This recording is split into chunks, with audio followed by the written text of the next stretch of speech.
All right, my name is Paul Vanderclay. I'm Freddie's pastor. That's right. That's right. That's right. I want to introduce Freddie Schuler III.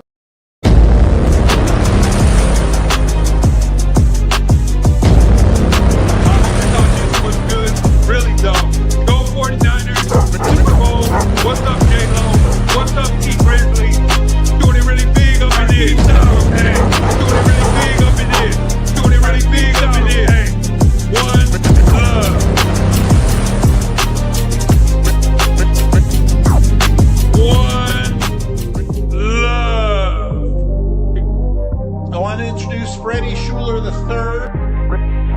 Here we go. I love Jesus Christ every way. I love to pray to him because he's A-OK. Number one, head honcho, like a poncho. But when I'm stepping up to the industry, all the ladies know me. By the way I walk, by the way I talk, I pop my collar, make that bottom dollar, make you holler and scream. I'm Freddie D, that guy. He's Freddie. I love Jesus. I love Jesus. He loves Jesus Christ. Who's that guy? He's Freddie. He loves Jesus. That guy. I love Jesus Christ every way. I love Jesus. I love Jesus. I love Jesus Christ every way. By the way I walk, I love Jesus. By the way I talk, I love Jesus. One love to the brothers on 3rd Street, but they gotta open up the book and pray. Cause you know I'm gonna make your day. Every time, every way. When I'm on a mic, like to play. Stepping hard to the top. Never gonna stop all of that hip hop. Rockin' outside. People living and giving, staying on top of their lives that they're living. I'm Freddie B, and I'm down for the showbiz.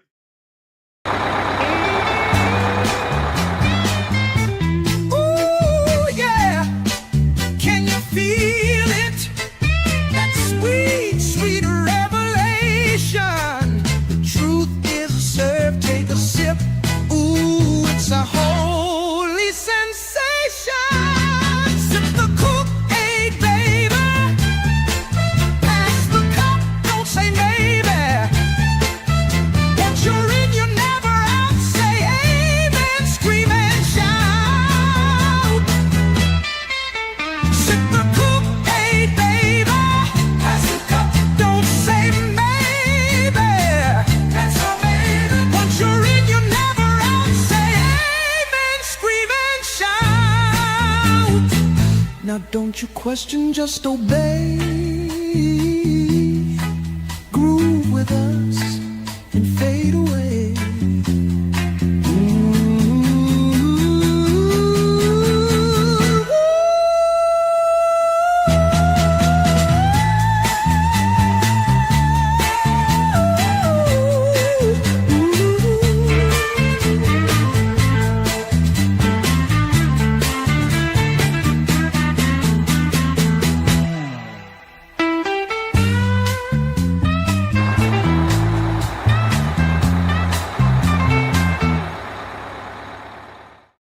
I'm gonna tell you a little story about me and my friends, about something we did way back when. I was eating spaghetti and getting kind of sweaty when all of a sudden in walked Betty. Betty was my girl in these old days, and she had a lot of friends that were walking my way. Said first there was Helen, then there was Ellen, but the best of them all, she had the name of Llewellyn. She had the gleamiest eyes and the prettiest pose. But get this, Paul, she had some bony elbows. But back to the point. The point was this. Betty was jealous of my friend Sis. Sis at 7, Liz at 8. I thought that plan would work, but it didn't work great. But take Fred's advice and never try that. It probably won't work and you might get slapped. Slapped. Yeah. That's my favorite of your raps, Fred. Here it is. Soda. Gotta have it. One love, baby. Freddie's drug. All right, here we go. Ready. This song is called Asynchronous Ontology for Dummies. Circles. But I'm trying Round it up. to Go. learn the song. There is no try, there's only do. Well, I don't know about the meaning crisis. Left, right, black, white, or other vices. Which Jesus Christ is right, or if we're all saved. From my perspective, a proposition. Participate procedurally, run in circles, remembering body. We're in the age of decay. Symbolically speaking, the reapers are reaping them damn agriculture. Oh boy, holy cannoli. Alright, we're getting there. You wrote the song, sir. Please, sir. I wonder if, from my perspective, the proposition, participate procedurally, running in circles, remembering body. We're in the age of decay. Symbolically speaking, the reapers are reaping. Oh, shish kebab. Shish kebab. You know, tips of my fingers. They go. Not this one. Kind of go. Numb.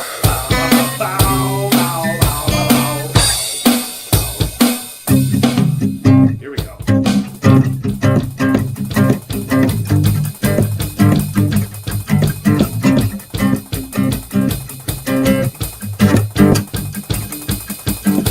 I don't know about the meaning crisis, not black, white, or other vices, but Jesus Christ is right, or if we're all saved. From my perspective, proposition, procedurally running, participate procedurally, running in circles, remember everybody, we're in the age of decay. Symbolically speaking, the reapers are reaping. And agricultures are whispering sweetly. We're all in pursuits in the valley of the bee. Red pill, blue pill, red pill, Mars hill, Venum tea. We're red and blue pill, got one and number two. We're all the same damn thing. So clean your room, repent on sin. Ontology for dummies, the bird's eye view. If you really knew, could you really say? Red pill. Oh. Yeah. All right. I think I should be done with that because my fingers are All my being fingers and bitches. toes. Straight up bitches.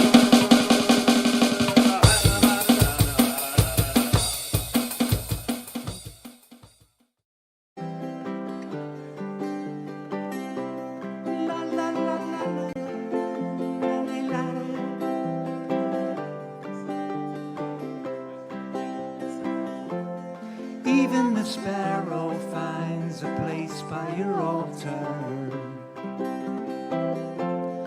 Even the wanderer who roams. Even the fatherless is embraced by the Father. We're coming home, coming home. We're coming home, coming home. Even the sparrow finds a place by your altar. Even the wanderer who roams. Even the fatherless is embraced by the Father. We're coming home. We're coming home. We're coming home. Coming home. The table is set. I will sit down, surrounded by friends and feast. The table is set. We will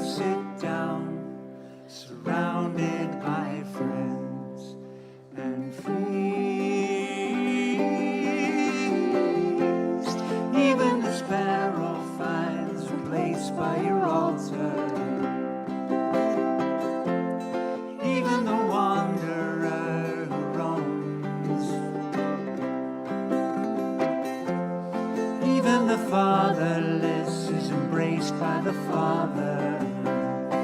We're coming home. We're coming home. We're coming home. Coming home. We're coming home. We're coming home. We're coming home. We're coming home. Coming home. The table is set. We will sit down, surrounded by friends. Good morning. I often get the question, where's that from? That is from the beginning of the worship service at Synod 2025 at Redeemer University. And I thought the song was so beautiful. I just clipped it, and you see Nate Van Dennen, who's no stranger to the corner, walking in. He was his church was the hosting church at Synod 2025. And I believe the songwriter and the male performer, I think his last name is Tigalar.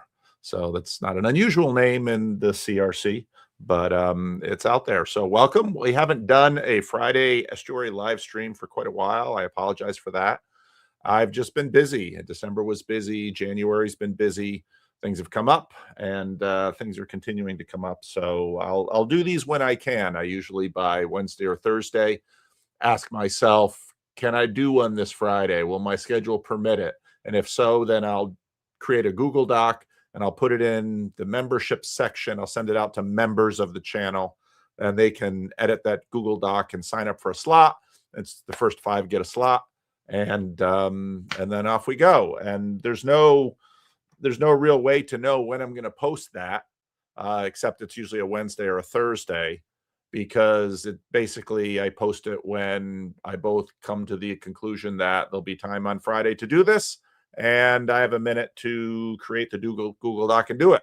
But we have a bunch of relatively new people, new faces, not necessarily new to the corner, because they've been in comment sections, and some of them are actually been here quite a while, but new to the live stream, which is good, because we do this estuary style. And what that means is we'll probably get some different pitches, and then we'll get some different conversations. And yeah, I like novelty. So let's bring in Ben first. Here you go, Ben. You getting ready to get jumped in?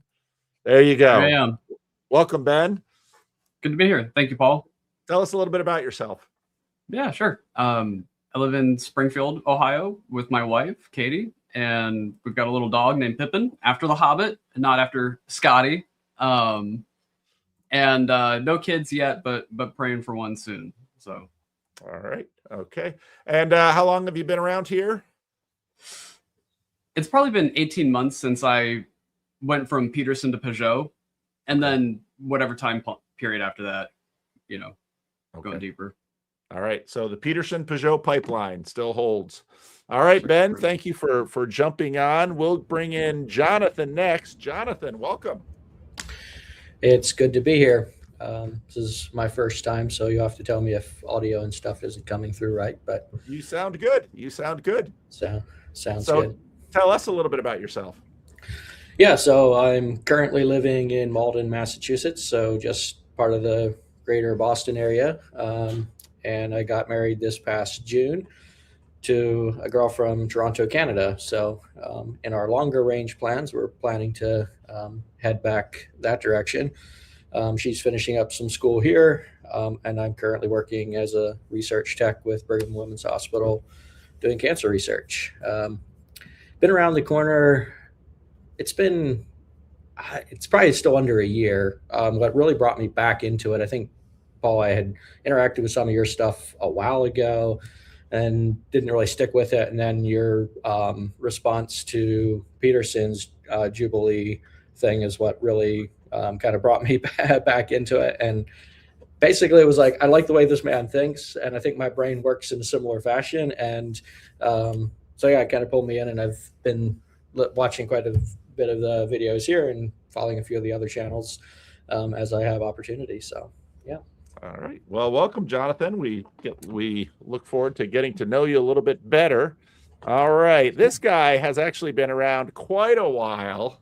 I've met him before, and he's orchestrating. We've got some early plans for something coming in Australia in 2027. So, Luke, you're no stranger to these parts, but I don't know that I've ever had you on a live stream, partly just because the terrible time zone difference between California and Australia. So why don't you introduce yourself a little bit? Yeah, thanks. Yeah, I'm speaking to you from the future. Early in the morning over here. Yeah, so I'm Luke. I'm the pastor of a small inner city Presbyterian church in Melbourne. And yeah, I met you at the your first conference in Australia, Jordan Peterson conference, back in, I think it was 2019. Yep. Yeah, I think it was just before Jordan was finishing his tour in Australia and just before his first kind of medical episode. Yeah, so I've just been kind of lurking and watching videos. I was also part of John Van Donk's estuary leaders for the inaugural class of that. And yeah, that was really helpful. So we've got our own estuary here in Melbourne. And yeah, it's been a real blessing to have John Van Donk's input and your input. And it's really fun to finally, be a part of one of these as well. All right. Well, we just had Josh from Melbourne. He's actually, the video I released for Homeroom this morning was Josh's Rando Sonata, and Josh has been around. So hopefully Josh can find you guys and maybe join up with the estuary at least. So let's see, who don't I have on here? Ian, welcome, Ian. Hey fellas, glad to be here. I'm from upstate New York. That's where I live, in the Finger Lakes, and I've been a part of the corner I've been aware of the corner for like under 3 months.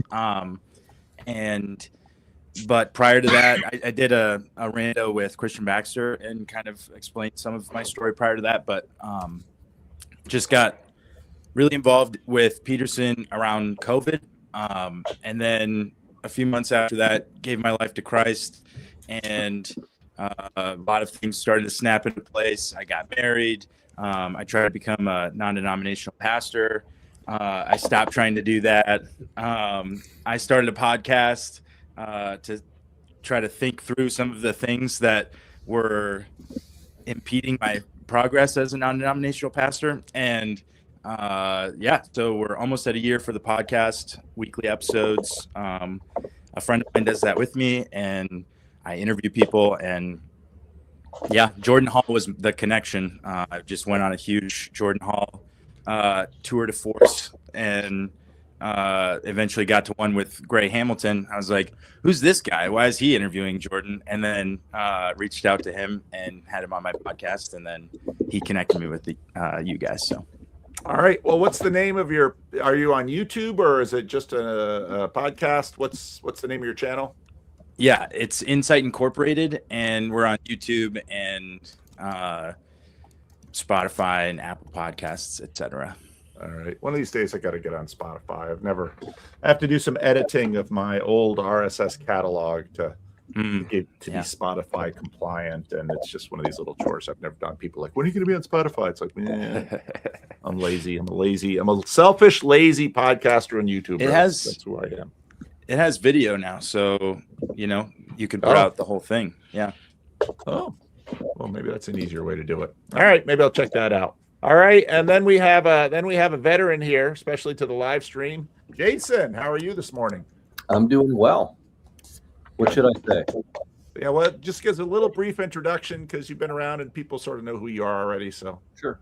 Yeah, I'm a Hollander living in Phoenix, Arizona, married to a Mexican gal, and I work in recovery ministry. Okay.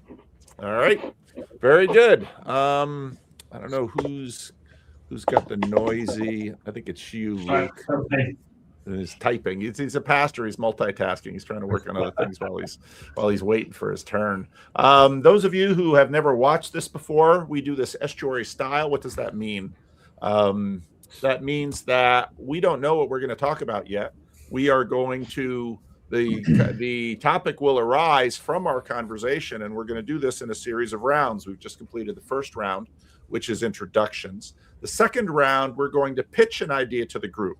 And the idea can be something intellectual, something contextual, something personal, something estuarial. Those are sort of the four areas that Vendonk, sort of gave prompts to people. Not 4 pitches, but 1 pitch. But the one thing that the more I've done estuary, the more I have to emphasize to people in the pitching round is the idea of the pitching round is not to comment so much on the pitch or pitches that came before you, because that tends to be what people sort of slide into. That's the third round. The second round, the purpose of the second round is to get a few ideas on the table so that people have something to pick from in the third round, and it doesn't necessarily give priority to the first pitcher. Because if the third round bleeds into the second round, very quickly then the first person who pitched is that's where the conversation goes. And the idea is that we're going to put a bunch of things on the table and then start to pick from that or weave them together, and then off the conversation goes. And we're doing this with 6 of us. Generally speaking, in my estuary meetings in Sacramento, we have 8 to 10 people, which is a little bit easier. But because online, we don't have sort of the in-person signals, it's a little hard to get those numbers much above 6 online. So, Ben, you have the privileged position of being able to throw out the first pitch. Okay, cool. All right, so mine is a mix of something you were talking about fairly recently, Paul, around Scott Adams, and then the notion of mystery. So I've just sort of gotten my hands around mystery for the first time, maybe, and it seems like it's way more about direct experience and relationship than it is about quote unquote like figuring anything out. And just what that means to have a better relationship with God in a moment where there is so much online celebrity and sort of fandom as opposed to actual communion. And I've been trying to think about what it would look like to push the scale more towards a hyper-local engagement, like getting guys living together, doing things on weekends together. But I find that maybe tough or overwhelming, because I find that people who have a material impact on my life generally live no more than half an hour away. And so it really puts a constraint on what you can do, especially when the space is oriented like this. And one of the only things that comes to mind is like a festival or something like that, and doing that, all over the place, instead of where you just go and bring the family and the kids, and it's less about meeting someone and more about just having a good time with people that you align with. All right. Very good. Thank you, Ben. I muted you, Luke, just because we were also getting feedback from you, so I don't know. It was the typing, and we'll see if that continues. You might consider putting on headphones, because sometimes, depending on exactly how things are working, if that echo reduction doesn't work in StreamYard, that's when you tend to get the feedback. So, or the echo. Jonathan, what would you like to pitch? Sure. So I've been really fascinated with some of the conversations around universal basic institutions recently. And I've been doing a lot of thinking about institutions, primarily in the church context, because I left a very conservative Mennonite, very clear lines of hierarchy in terms of leadership, very institutional in a lot of ways, to the last 6 years have been part of a house church movement here in Boston that has gone through its own ups and downs, and is currently, I would say, trending more toward being something institutional, and not probably something I'm not as super excited about, and thinking a lot in terms of, is it just inevitable that churches and things like that move in an institutional direction? But I think I want to keep my pitch more in a little more general, maybe, than just specific church institutions.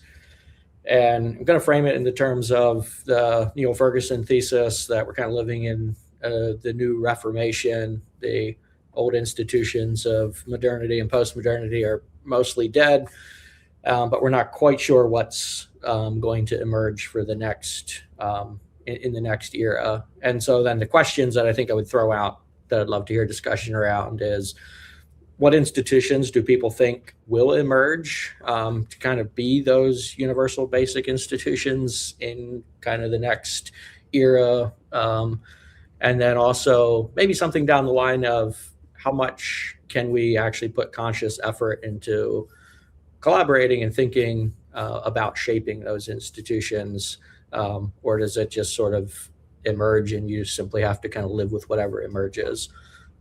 Yeah, I think I'll leave it there. All right. Thank you, Jonathan. All right, Luke, you're up. I muted you, so you have to unmute. No, I stumped him. I was like, well, shoot, where do I unmute? There you go. You did it. We're good. Cool. Oh, good. So what would you like to pitch? Yeah, good. My sound's all right? Yep, sounds good. Awesome. So I want to pitch Bulwarks of Unbelief. Oh, move into the camera. There we go. By Joseph Minich. And so I'm basically just pitching his thesis, and that is that the Industrial Revolution has caused unbelief to be popular, and it's caused unbelief to be popular because it's given us control over our environment, but it's also made us passive. And then we've started thinking of God as absent. If you think the Russian cosmonaut Yuri Gagarin, or however you pronounce his name, going up into space, can't see God. He comes back and says, I've been to space and I can't see God. Instead of thinking of how God communicates, when and how God has communicated. And then the way in which we recover belief, or as Joseph's arguing in Bulwarks of Unbelief, is through narrative. And that's the beginning of responding to unbelief. And then he also points out, rather interestingly, because I'm also reading Against the Machine by Paul Kingsnorth.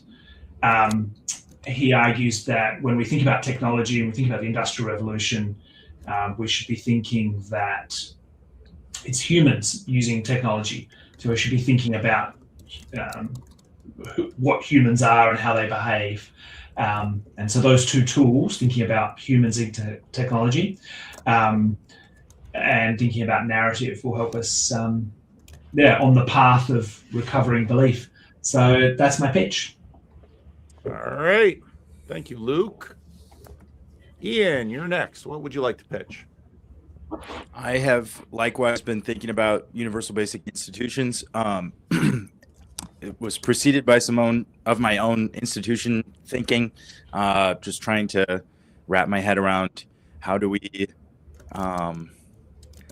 form things that are useful towards good ends, and that obviously has lots of philosophical underpinnings involved in even just framing it that way. But I guess where I got to trying to boil my pitch down was how do we make our institutions extensions of our humanity rather than allowing them to diminish our humanity? So in the sense that an institution is somewhat a mixture of psychotechnology and just regular old, buildings and material technology. There is a way in which people talk about technology being an extension of your humanity or replacing some aspect of your humanity, and disablement is the term I've been hearing recently, listening to Daniel Garner. And yeah, I'll leave it there, I think. All right. Very good. Thank you, Ian. Jason, do you have something to pitch?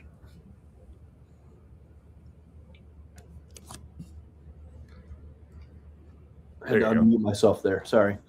I've been thinking about just how difficult it is for us to go back and make ourselves part of an institution or framework. We recently had a tree fall over in our backyard here in Phoenix, and I was more than willing to pay $600 to have somebody chop that thing up. and take it out. And my wife wanted to use the Friends and Family Network, and just how inconvenient that was, because they just come when they come. We were literally walking out the door to do something, and she got a phone call. I could hear what was happening, and I went up and changed into work clothes because we're doing it when it's convenient for them. And it seems like people who are able to go back and recreate things that we had before, there's an element of that prophilicity going on, that they're doing this as a style choice or a lifestyle choice. So how do we go back into, when we've had the convenience of being so individualized, how do we go back into being beholden to everybody else in that network? All right. Excellent. I will not pitch. We got plenty of things on the table. When I facilitate these groups, I usually only pitch if I think, well, we don't have quite enough variety on the table. But I think we've certainly got some variety, and we've certainly got some themes that go through them. Okay, so that's the second round. The third round, for those of you who are unfamiliar with the estuary protocol, introductions, pitch, point, play. That's basically how we do it. So this is point. So Ben, point to an idea that somebody else has said that sort of caught your salience hierarchy, and why. I'm going to point at Luke's pitch, specifically just because I think there's a lot to pull on the thread of narrative, and I think that might be a starting place that puts us full circle. Okay. Thank you, Ben. Jonathan, what would you like to point to? I'm going to point back to Ben's, I think, although maybe weaving a thread that I think I see kind of emerging through this as well. The idea of scaling things to be hyper local, that's the part of Ben's discussion that I was kind of latching on to. And I think it ties into some of the institution questions as well, and like how to keep it very human focused rather than quickly becoming focused on the image of the institution itself, perhaps.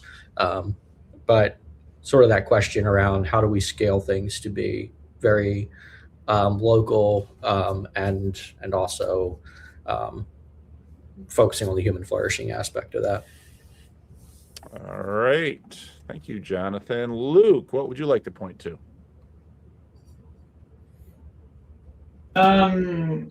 Yeah, so I was struck, I think I was just seeing who mentioned modernity. I think that was you, Jonathan. And so that drew my attention about talking about how universal UBI is connected to modernity, is a product of modernity.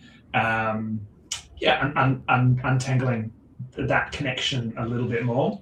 And then I think Ian was sort of talking about how to describe UBI, this combination of buildings and psychotechnology. I think that was Ian's term. So yeah, unpicking the definition and connections of UBI to modernity. Okay, and just to clarify, anybody who's listening, when we're talking about UBI, we've sort of hijacked universal basic income and adapted it to universal basic institutions. And Yes. I've already had one friend who texted me, I see you're talking about UBI, universal basic income, and on your YouTube channel. And it's like, I got to fix all those We've got titles political. because people just, it's amazing the power of a title and a thumbnail on YouTube. People, that governs. And as much as you want to play with a little bit of confusion there, like Jesus does actually in the Gospel of John, it's misleading. So, all right, great. Ian, what would you like to point to? I'd like to point to Andrew Yang's pitch on UBI. I'd like to point to Jason's pitch, actually. He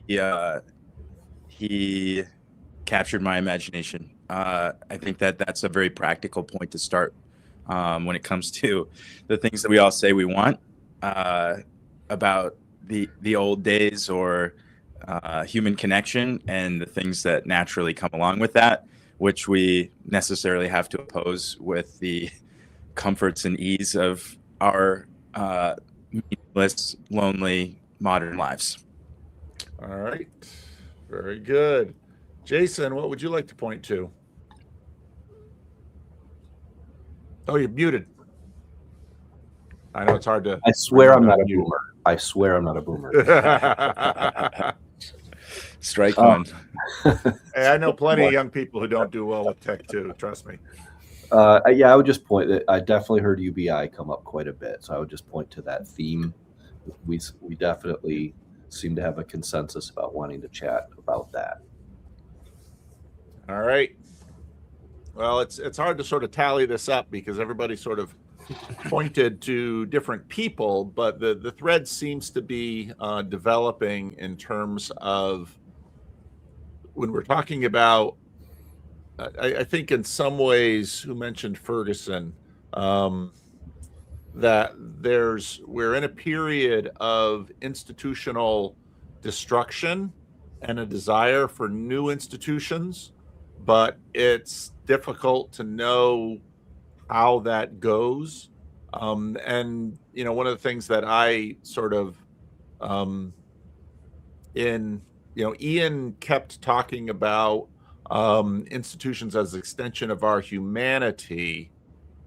And part of what's difficult about that is the understanding of what our humanity is, what it means to be a human being, has been confused by I like Luke's pointing to this, and I'll have to check out that book, the Industrial Revolution, because the Industrial Revolution sort of creates machines, and what a machine was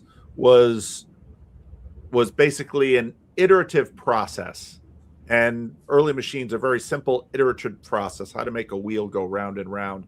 And you could, let's say, harness a water wheel, and you harness the water wheel, and that would then, through pulleys and gears, in Patterson, we have these raceways, so you have these water wheels, and that would then go into machines.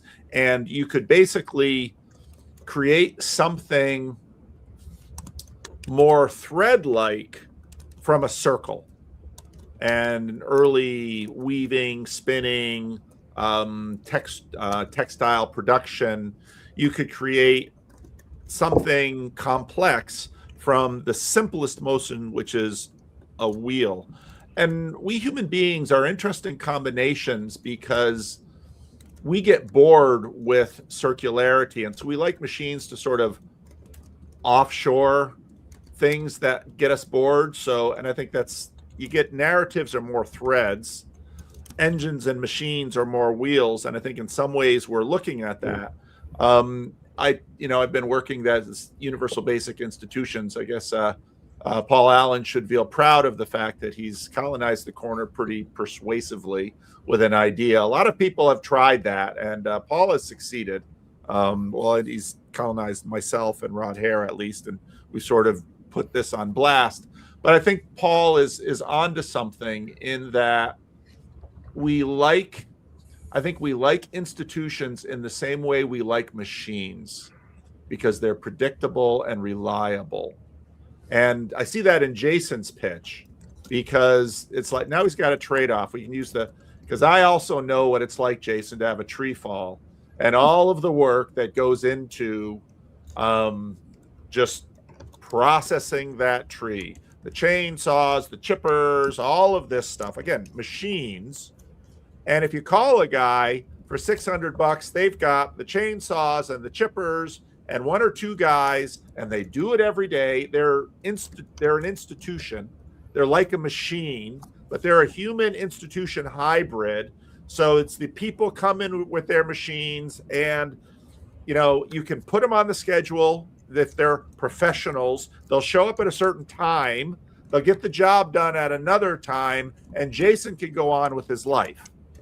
But now Jason is like, the wife is like, we're going to spend $600 just to have these guys do this thing that we could do. And then when our friends come together, then we have this event where, maybe we share some meals and we spend some time together, and it's hyper local.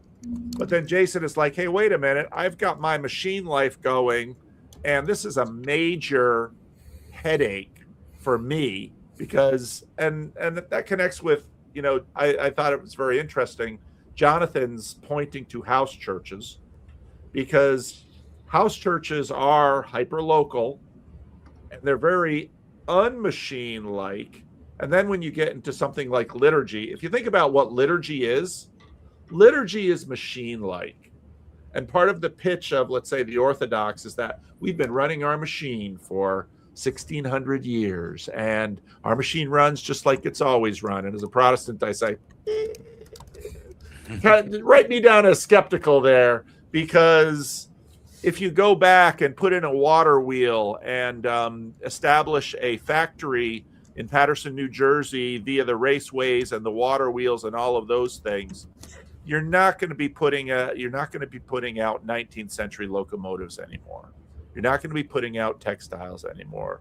You might be trying to power your Tesla operation from a water wheel, and everybody will be excited about that because it's very green, until you realize all the destruction that they did to the rivers with the canals and et cetera, and we just sort of gloss over that. So I'm trying to summarize the threads that are coming together, but I sort of see that as kind of the union of what everybody's pointed to here. So let's play.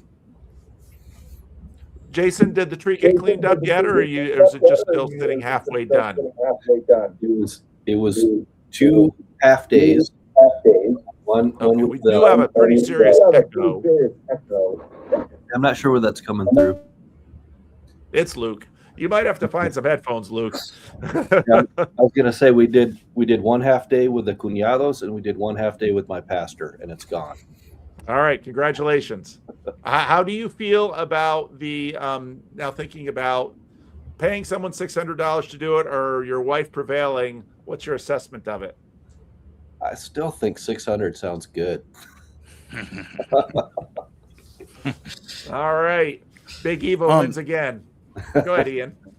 I was just going to say, when you were talking, Paul, I was thinking that the conflict there seems to be, and no offense to Jason, like the same situation if a tree fell in my backyard, but like the conflict is between the desire for a local community that you can participate with and within, but then also for the global self. So like, you want to continue on with your global life where you're participating in whatever it is, the economy through your work, or just your own personal endeavors, like anything fun or delightful that you have planned for that day. And we all probably schedule our lives to pretty minute units of time. So a tree falling is a very normal part of the world, but maybe we've moved beyond that in an effort to increase our access to the world in a global sense, and then we necessarily sacrifice the local sense. And so I think it's a good tension to have a wife, that will pull you back into something that is probably relative. I don't know how to make this calculation, but I would assume that the people that come together to slowly and annoyingly help you clean up your tree those are deeper relationships that are more meaningful and impactful on your day-to-day life than whatever it is that you had planned. But the issue is like your assumption that it's better to continue on the same path that I'm on. I think that's why this is even the conversation that we're having today, is because we're trying to disrupt that. We're on those tracks, and we're trying to just like stop the train and figure out, wait, is this a good direction to keep going, or is it better to, better? Like, how do you judge that? Better to change the tracks to something more local. Go ahead. Yeah, I'm gonna throw in a personal anecdote, but hopefully it contributes. One thing that's happened in the last 2.5 weeks to my wife and I is we've been walking our dog through the neighborhood across the street for like 3 years. And it turns out this whole time there's been a retired couple watching us go by, and they love our dog. And 2.5 weeks ago, the woman comes running out of the house, just like beside herself in tears. It almost felt like being approached by someone on drugs in the street. Like, she was just so distraught. And her mom had just died, and her partner, not husband, but husband, was just diagnosed with Parkinson's. And she invited us into their home, on a whim. And we go in there and, make this connection.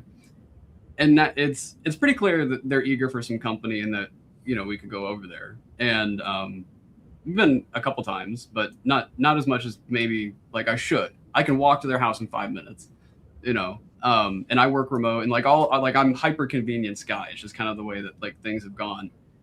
And I've just been really confronted now in a very, very palpable, hyper local way of, you know, what kind of change of heart do I need to have to go over there instead of watching a movie or something like that? You know, go over there and watch the national championship game instead of falling asleep, you know, those kinds of things. And so I just think at the heart of any of this is a change of heart. And I'm not sure what kind of stories you got to tell people or what has to happen for that, but I see it in myself and I don't like it. Yesterday, so I've told lots of stories about a guy who used to sleep against my door. He actually sort of left my life right before the whole YouTube thing started. And so part of the reason I could make videos and do all this YouTube stuff is because he was no longer a chaos monster on my calendar. And yesterday, he shows up again. And so it's great to see him. His face was all scabbed over. I said, "What happened?" He said, "I fell." It's better than some of the other things that I had in mind. And then we were talking, and I noticed he was missing a thumb. I said, "What happened to your thumb?" We talked about that. And so then it was, "Well, where are you living now?" And he said, "South side of the Smart and Final, right across the parking lot." And I thought, and then we started going through, okay, so he needs an ID, he needs to find out, he can't remember, his short-term memory is this month he's going to turn 66. His short-term memory is gone. He's living on the street, not too far away. And I just knew, because we've known each other for a very long time. Oh no, I don't know if I can. Back in the day, I could have an interruption of 2 or 3 hours in my schedule, and the rest of my schedule was flexible enough to, and I learned and grew a lot from my relationship with him in all kinds of areas of my life. But now it's like, and it's a, you know, and I want to give some, Jason and I are the old guys here. It's not a competition between, let's say, selfish me and others. It's a competition between all of the responsibilities I have to lots of different groups of people and this one person. And so what, generally speaking, we do is we create a hierarchy. And so you'll have, you know, your spouse, your biological children, maybe your extended family, your church family, and then you'll have these other entities like, well, the financial aspect. So for my, you know, a roof over my, I've got to make a certain amount. And so basically what happens is, in modernity, is all this stuff grows. And so we organize things, and we organize our time according to a hierarchy and priority.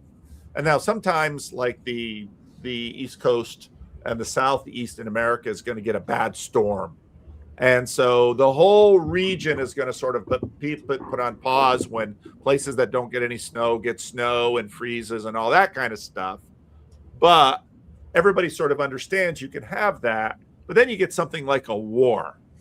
And a war is everything gets scrambled, like in Ukraine, you know, everything gets scrambled. So, and I think part of what we're wrestling with is that technological disruption has been like a war, in that everything gets scrambled, but it's unlike a war in that it's just not like enormous disruption and destruction, but rather it's good things and bad things. And so suddenly innumerable trade-offs in our world have to be renegotiated. And that complexity is difficult for all of us and destructive for some of us. If I could address that hierarchy, I think one of the things that happens is that in former times, our commitment to help others and help our neighbors had to happen for things to exist, right? And what Ben's doing is he's doing something purely for an ideological and moral compass reason. He's not going to lose anything. His cable's not going to go out. Nothing's going to happen if he does this, but also nothing's going to improve for him necessarily in a survival sense, right? If he does that. And so I think that's part of what makes it difficult to go back.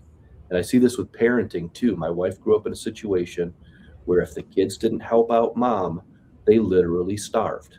That's right. My parents didn't need my labor. Yeah. They were trying to teach me a lesson about chores. They didn't need my labor. And those are two very different scenarios. When you're not in the scenario where being in a community and institution keeps you alive, but you're still trying to hold on to that structure, that's different. Tension. Yep.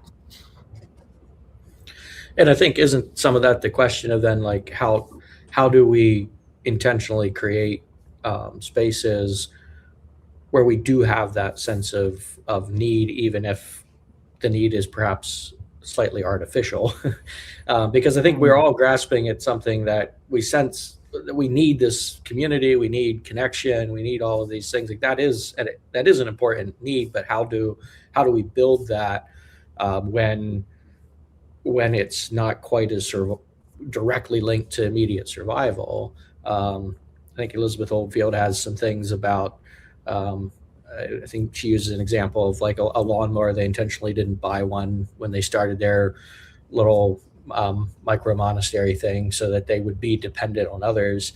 And I like that, but I'm also not quite sure if I have the guts to do that. And I think I hear it coming out from a couple different people. I think that is sort of that question of how do you intentionally try to get away from the machine, as it were, to some extent, and yet we're still going to have to interact with it to some extent. And I think that is still, in some ways, my big question too, is how do you actually do that and do that well? Well, I think, it's interesting that a lot of us are connected with churches. I think all of us in this group. Sorry, Rod. We're all Christians here. Can't help it. But, and part of it is churches, part of the reason we create institutions is to manage. Churches often fill in where other institutions are not there. And in the case of Daniel, the question really isn't money. So Daniel showed up and I knew he needed money, but I've lent Daniel money for 15 years now and he always pays me back. He just have to wait until he gets his next check from the government. And I have sort of a spending limit on him. As he got out of the hospital a few days ago, which I was able to discern, your mic, Luke, is a really sensitive mic. Because I've known him so well, I can ask him the right questions. I can intervene on his memory because he doesn't have one. And then I lent him $40, and I know exactly where that $40 is going to go to. It's going to go to pot, scratchers, and beer. That's where the $40 is going to go to. He gets his food from the dumpster at the supermarket, so he doesn't need food. And he uses beer because he drinks beer 24/7 to sort of keep his bipolar kind of regulated. And so he stays sort of slightly buzzed all the time. And that's how he tries to manage his mood disorder. And so the question with a lot of people in the United States isn't really money. And when the question is money, it's usually a bigger thing than the Church Benevolence Fund can handle. And it's also a question of someone needs help with rent every month. And the church is this institution the church is sort of the institution of the gaps. And it leverages community to do something like that. But then when someone comes along with a need that is specialized, let's say a substance, and Daniel actually used to be a drug and alcohol counselor, which is another irony of this case. Very interesting guy. But when something comes along that the church recognizes, oh, another machine/institution manages this, we're going to send you to a 12-step program, or we're going to send you to a counselor, or we're going to send you to a social worker or a government agency, or we're going to call the cops.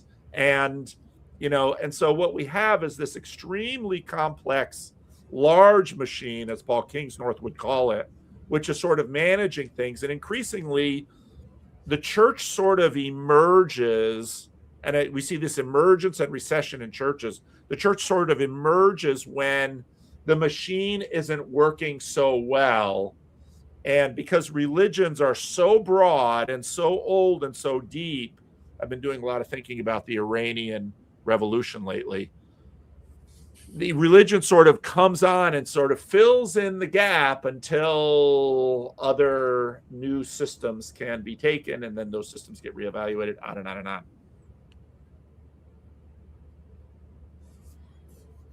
It seems like one of the things that would have to be, well, I don't know, I'm going to trot a couple things out, and I'm going to try and pull Luke's bit about narrative in. But it seems like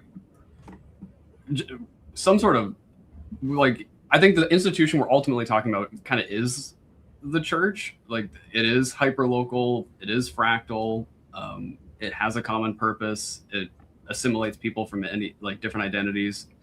Oh no, I lost the thread, guys. I'm sorry, I lost it. Well, it's no, I think you're right in that. I found it.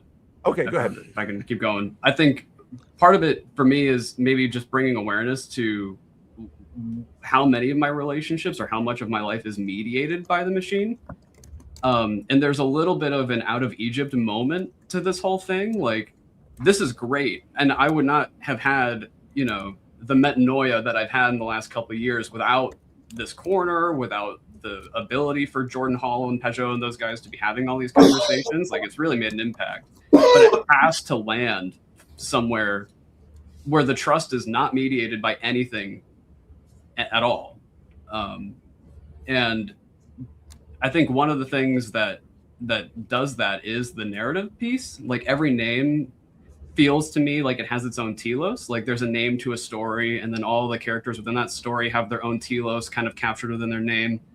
And inviting people into that, sort of like if I know Paul Kingsnorth has novels, but I think that's why his work is so inspiring to people right now, is that it's kind of showing the consequences of what you choose to value.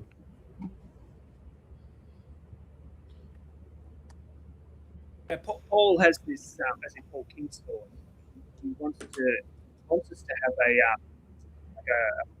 when we think about technology, when we think about relating to our this machine that we inhabit, he wants us to have a sort of a critical posture. He wants us to be always. Hang on, Luke. You should get a microphone. Do you have a Hewlett Packard computer? Because I've noticed. Because now I hear you better. Okay. Yeah. Okay. Is my any better now? Yeah, it's much better now. Go ahead. Okay. Sorry. Yeah. Speak closer into the microphone. Gen X. So, didn't grow up with technology. So Paul Kingsnorth in The Machine, he says we've got to have this sort of, as though we're the resistance, we're hostile to the machine. We've got to be sort of rebels inside the machine. That's his approach. Is my sound still good? Yeah, it's still good. Keep going. Cool. Yeah. So he's sort of he's very, very pessimistic. So if you get to the end of his book, he's very unless we're going to be consumed by the machine, unless we're not just sort of thinking. We can't just be Luddites. It's sort of hyper, Luddites. These examples are from various people living up in the hills or the swamp and resisting the machine. And so he says, we've lost completely. We've given in if we don't have this posture of resistance, constantly critiquing the machine, constantly sort of being skeptical of everything technological. We can use it, yes, says Paul Kingsnorth, but unless we're constantly skeptical and constantly sort of hostile to the machine, then it's consumed us. It's eaten us alive. I've got thoughts about that, but yeah, he's really pushing that sort of posture that we should have towards the machine. That's it. That should be our reaction. And go ahead. I was just thinking of, I don't know how close the relation is between the Amish and Mennonites. So, Jonathan, if there is any relation here, you might influence us here. Yeah. So one thing that I know is that they analyze new technologies. They sort of, come up for a vote, and some sort of governing body will say yes or no to, adopting that technology into the culture. And their analysis is largely based on how it will impact the community. And so obviously, you want to talk about Luddites, the Amish are sort of the whipping boy for Luddism. And there's like a need to just think philosophically about the way that you're approaching the world, and not continually like Paul was saying about the Orthodox saying our machine is perfect. It's like, well, yeah, if you have a wheel, the wheel is still in use, but they've been updated, they've been adapted. There's higher utility in our modern age than the original wheel. But I just was thinking that, like, as far as the telos goes, and what you were saying, Luke, about fighting from within the machine against the machine, I think that it's a need for philosophical conversations about our institutions as we participate within them. So I don't know if anybody's read Maps of Meaning or done the whatever content Peterson's put out about that, but reading Maps of Meaning was like a torrent, like a psychedelic torrent of archetypal knowledge that you just can't quite handle. But one of the things that I got was the need for the son of, like, the prince, the son of the king, to update and to revivify the good that the king brought to the culture before, because the king is like archetypal or symbolic of the structure that allows for the society to take place and operate in accordance to reality. And so then eventually the king gets old and he starts to ossify, he starts to calcify and die. And so that is we all live that story. We've been making jokes about who's older and younger, but like we all live that story of like our ability to adapt to the current environment. And I think a problem is when we split everything apart and say, it's a super global world, so we just need to be hyper local. Like, how do you get there? How do you get there unless you you try to step outside of the machine, maybe, Luke, instead of fighting from within the machine, because that's where you live. But then also maybe just we have this right now with the generational war, basically. Like, boomers are bad and I'm supposed to hate them and what they're doing to me financially. And it's like, well, I don't know. I think the only place to go with this as a solution to what I just laid out is, like, personally, I just think it's personal responsibility, and it's connected to a thought that I don't know if I have time to lay out here, but just the basic idea is it's biblical, but like, humans are institutions. God institutes humans in the garden, and to the extent that we can take personal responsibility and have our own gardens and incorporate others into that, I think that it's like the principle of subsidiarity. Like, we begin to build hierarchies that others can participate within, and then we can interact from there. But to the extent that we rely on institutions to subsidize us, like the institution, rather than our relationships, I think that's where maybe we miss the plot. I don't know if that makes sense, but that's what I think. Yeah, no, I like what you're saying there, Ian. Yeah, it's human. It's human behavior. That's where the analysis, the solution lies in and you said human responsibility or individual responsibility, I think was the phrase. Personal Yeah. responsibility, just because Personal responsibility. Yeah. Yeah. I think that's human behavior is where it sits. Yeah. Yeah. I'll let others jump in while I collect my thoughts a little bit. Go ahead, more. Jason. You're muted, Jason. Jason, you're muted. Want to use that analogy of the king and the prince again. So, are we in a situation where the prince has gone too far and he needs to reconcile with the elderly king, or is it that the king, the boomers, went too far, and now as young people we're trying to figure out, can we go jump over him back to our grandparents, or is it a little bit of both? But yeah, You there's know the movie that the newness has gotten too new, and the traditional has been eroded.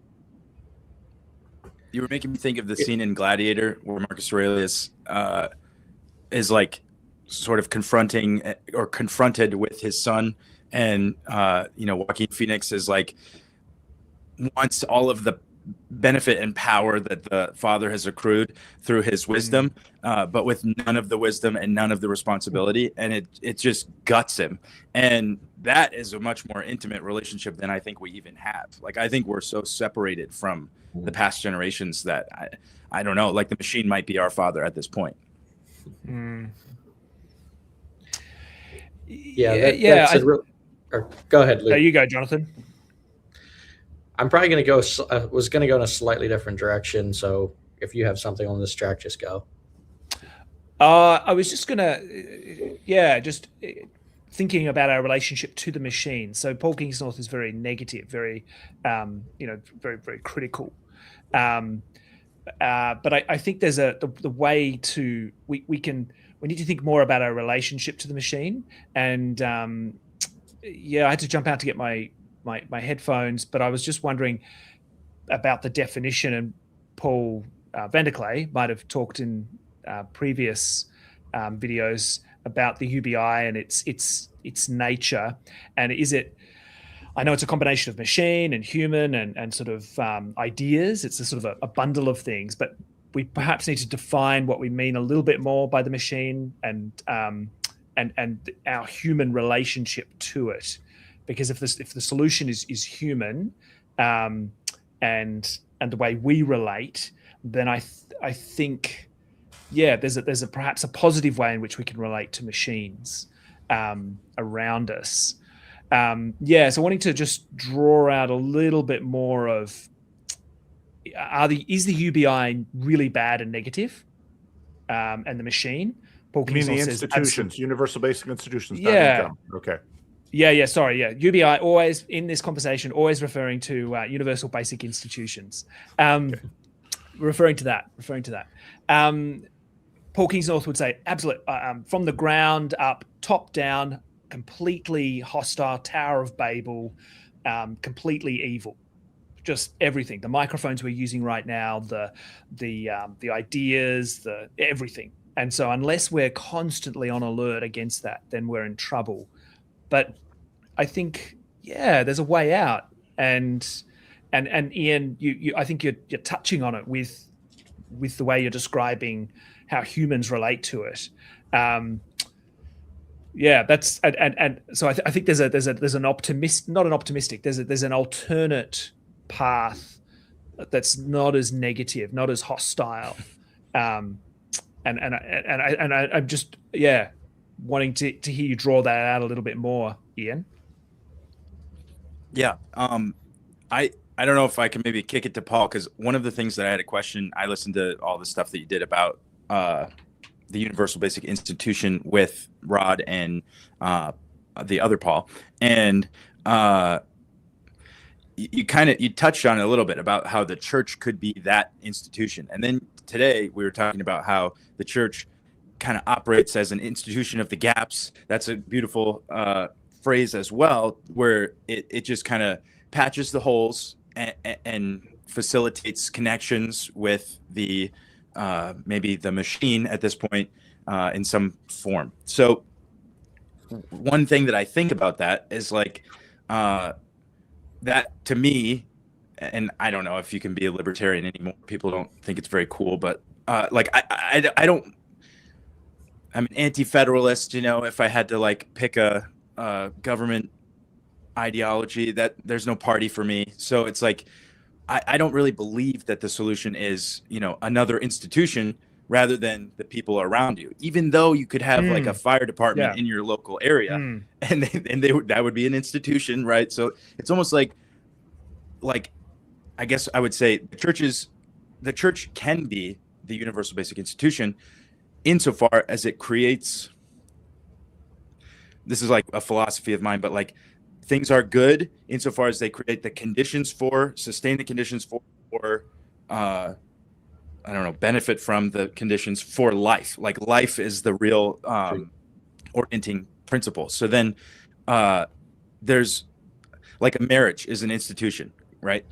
I don't think of it that way, but technically speaking it is. And my wife and I participate in the institution of marriage every day.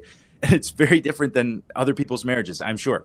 And but the principle, the telos of the institution sort of guides us. Like you know, whatever. Are we going to have dangerous things around our 1-year-old son? Like, no. And so we got to figure out, you know, as an institution, how we're going to handle that. And that just it's fractal, like Ben said earlier. It just extends all the way up. And the really interesting thing to me about this is God instituted Adam in the garden, and Christ is the new Adam. But the beautiful thing about Christ is that he like his body is the largest form of the fractal. I don't think that's how fractals work mathematically, but you know, like as big as you conceive of it, the universal, the multiple, it all collapses back into one in him. And so that's why I think like an institution is good insofar as it creates people that can then fulfill the institutions necessary for the future.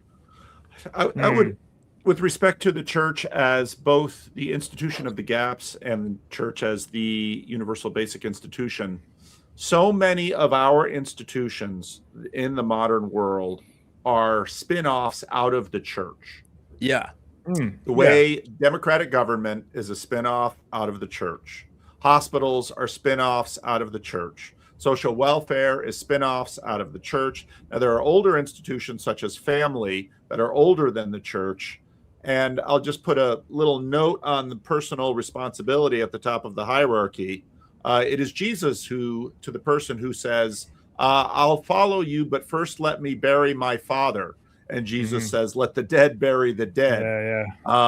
So Jesus has a tremendous amount of nuance with respect to things. And in some ways, just as you said, Ian, Jesus is really tricky in that he puts himself at the top of the hierarchy and at the bottom of the hierarchy, which again is something that Peugeot mentions a lot, and has trained us to do the same thing. When the great leader of the nation comes on the mass communication machine and says, I am the servant of all, he's taken this page from Jesus.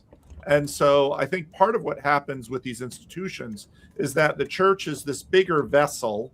Now, when I talk and saying the church, I don't mean the Roman Catholic Church, or I'm talking this sort of church as Christ.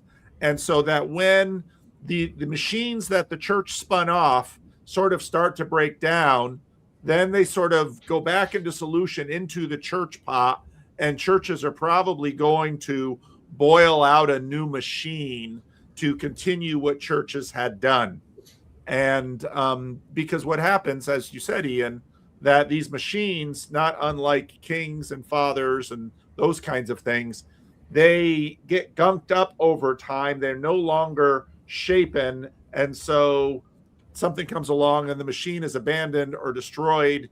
And then new machines and institutions have to be created, and that are a little bit better than the previous one. But in almost every iteration, there are some benefits to the previous machine that the new machine doesn't have. You know, I can't really hug my car the way I could hug a horse.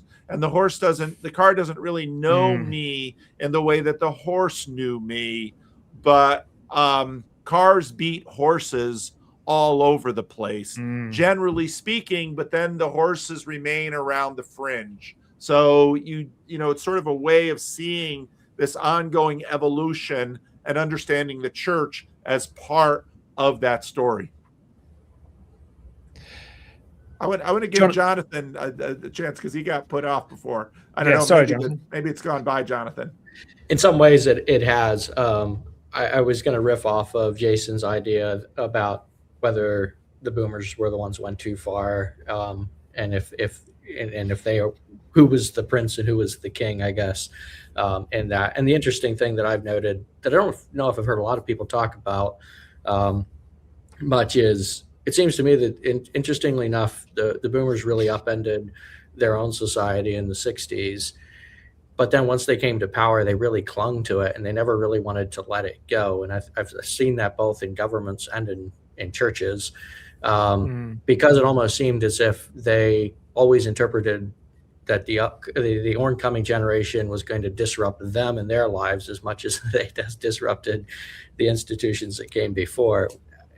More just an interesting observation, not 100% sure what to make of it, and not quite sure if it fits into the conversation. So we can move on too. But that was the piece that I was going to insert.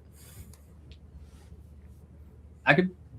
Go ahead, Ben. I don't know. Yeah. I mean, I think in some ways a lot of the boomer hate is, I mean, like I definitely understand it, but it's also just sort of the next step in a thrust that's been going on since the fall, and a little bit more explicitly Cain and Abel, and it's just like that ever forward march of progress and quantity, right? And it's there's something I was hoping to tie back into. I mean, the horses are interesting. Like my wife still deals with horses a lot. There's a 5-generational farm here, and the guys who keep it up are in their 70s and they're out there like 3 times every day.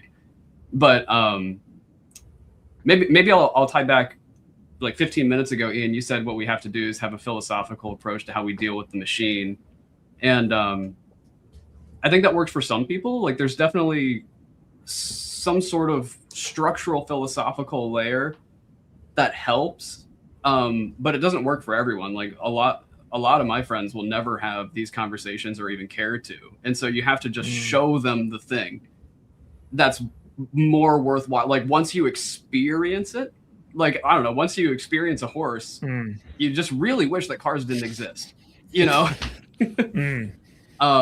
And that to me, it kind of comes back to narrative again. I'm not trying to just like be a broken record, but it's pretty clear that like the story you believe to be true has different doorways to different possibilities downstream from it. And in some ways, like if it goes on long enough, the realizing those possibilities are sort of inevitable. So there's almost like a moral duty to believe the right thing, even if you didn't actually think it was quote like real.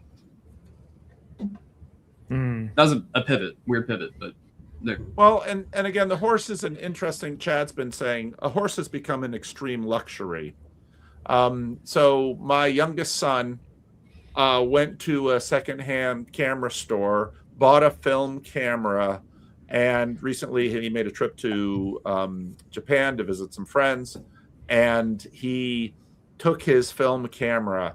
And when I look at that film camera, part of me inside smiles, because the only camera I had for years was a film camera. And, we got the film developed. My father, we had a dark room in the basement in Patterson. Oh, wow. So I know how to develop film.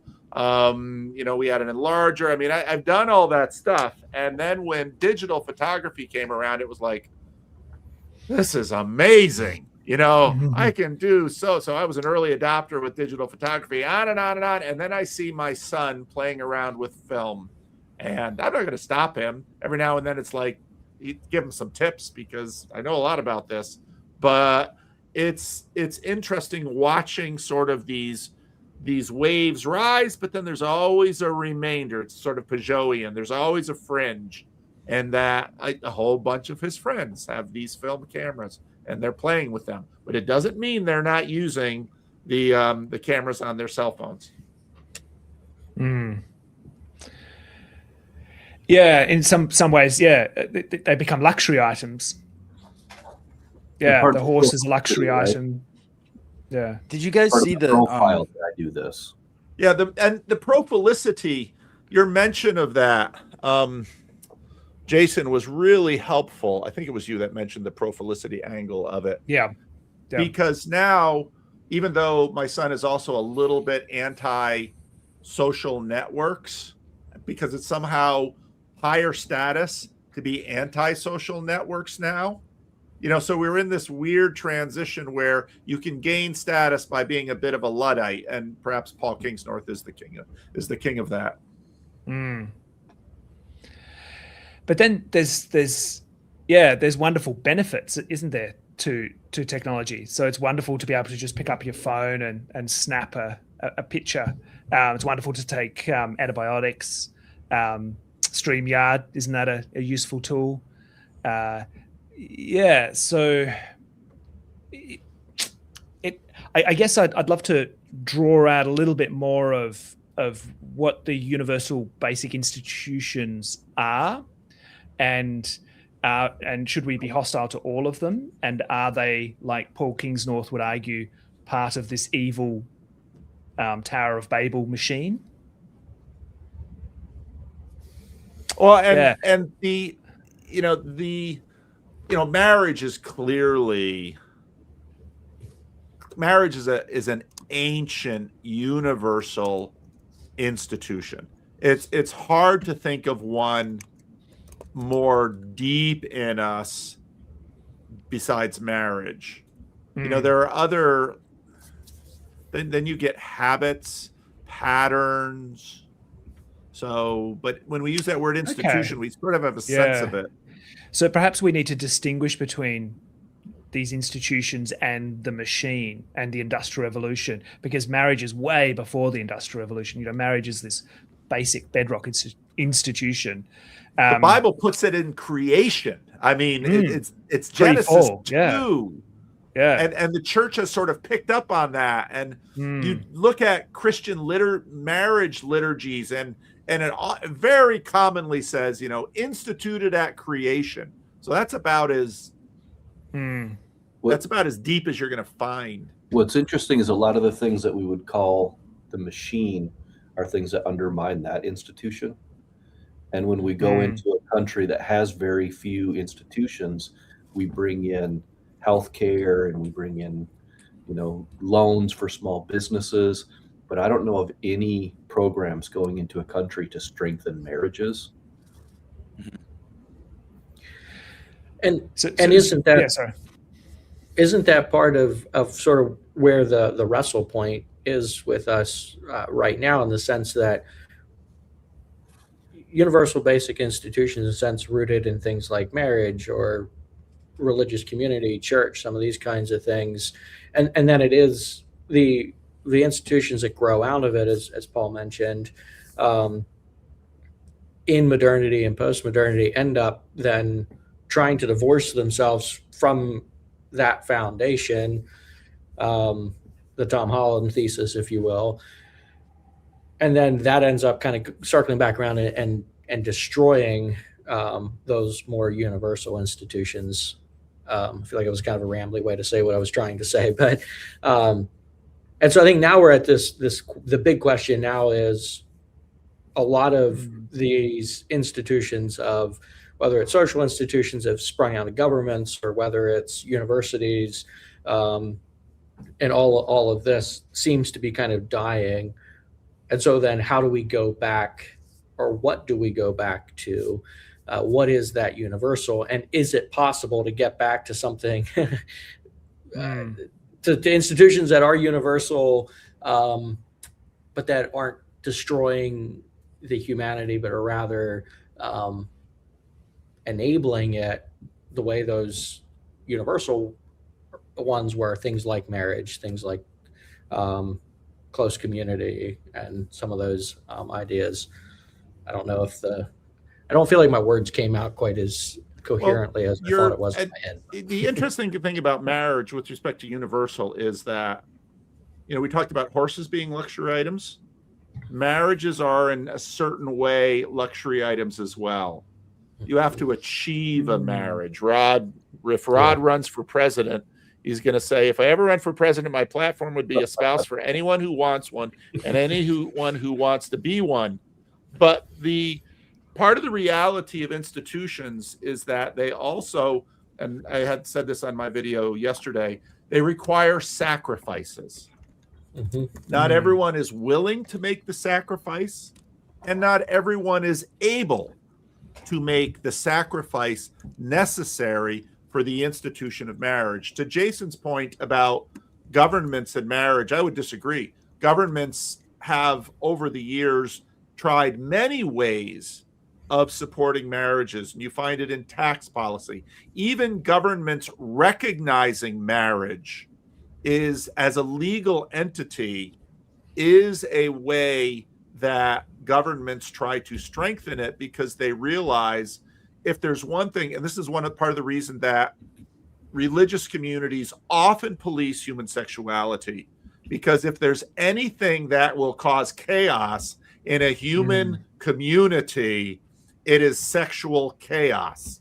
Because I look at all of this revolution in terms of Christians accepting alternate forms of human sexuality, blah, blah, blah, blah, blah. And I almost always derail that by saying, how would you like it if the pastor started sleeping with the girls from the youth group? It's like, bang, everybody straightens up. We can't let the dominant male treat the group like, but then, suddenly church becomes sex cult, because that's what happens in a sex cult. And everybody looks at sex cults and says, well, we know what's at the bottom of that. It's Jonestown. So, and that's where, but, and I'm sure we'll get Paul Allen will jump on when I drop the link, but the universality of his idea is there's some trickiness in there, because marriage, we might say, boy, that's like a universal basic institution, but not everyone participates in it universally. We might say, if in fact there are no bastards created in the world, then so. But so, Paul, UBI. Sorry, Jason, you can go. Yeah, just real quick, I wanted to give Rod his campaign tagline, which would be a chicken in every pot and a wife in every bed. But I'm fine with being corrected. But I was thinking more about when we go into a foreign country and bring foreign aid and try and bring in institutions in a foreign country. That's where I'm thinking that I don't see us propping up the institution of marriage, and I could be wrong. I think you're right, because it's colonization. Yeah, I have a friend who declares that the way that we finally sort of destroyed Aboriginal civilization in America was our benevolence. Once we gave women food and the men no longer had their role in the society as hunter-gatherers, their civilization was done. And that's a pretty hard statement to falsify. Anyway, go ahead, Luke. You wanted to jump in? So UBI, universal basic income, that's an idea, a positive idea designed to put a chicken in every pot. But then is UBI, universal basic institution, is that meant to be a neutral idea, or is that a pejorative idea? It's describing, or is that, how is that meant to be intended? Oh, it's intended to be something that, so if you read Paul's paper, it's interesting because his paper is ostensibly about, can we collectively recognize good and how? Oh, okay. Because that's where he starts. And he was, as he said in the thing, he was pushing against utilitarians, because utilitarians are cheaters in the same way that Sam Harris is a cheater. Utilitarians sort of say the good is obvious, but I would say good is 80% obvious, because it might look good to the senior pastor to sleep with all the hot chicks of the youth group, but the rest of the church is going to say, that's not a good for us. And it's probably not even a good for you. So we're going to give you a wife and she'll police you plenty. Yeah, that's right. So UBIs are a thing we create to identify good. I think part of the reason that grabbed Rod and myself initially was we clearly are in a period of time when institutions are dissolving. And we're also at a transition now. Let's say in the 60s, the counterculture railed against certain institutions and basically said, marriage is a piece of paper. Government is a con game. Church is hypocritical. I don't need a church to sit on the beach and recreate Christ's Eucharist. I'll just use Coke and pizza. And me and my parachurch will be a church. I don't need someone to ordain me. We can appreciate Jesus' love just right here, feeling it. So don't dress up to go to church. Come as you are. And so we've had this whole negotiation. And I think to a certain degree, we've gotten to the bottom where, I'm going to play Chad's poem at the end of this, because I think that poem is a world-class piece of art. Because what Chad boils down, say cheese, say please, because he just kind of captures this moment where, no, we need institutions. And we have a sense that we all need institutions. That's the universality, and basic, that these are foundational. And the shalom of a family is built on parents making the proper sacrifices for the sake of their marriage so that the children can get a good start. Yeah, okay. Yeah, that's helpful. So in a way, we need to distinguish it from what Paul Kingsnorth is describing as the machine.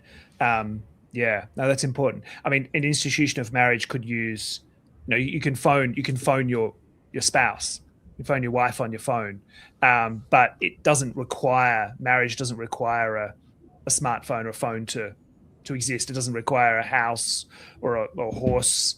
Yeah, you can be married in really poor, desperate situations and participate in that institution. Yeah, I think that's important. Yeah, distinguish out those two ideas. That was helpful. Go ahead.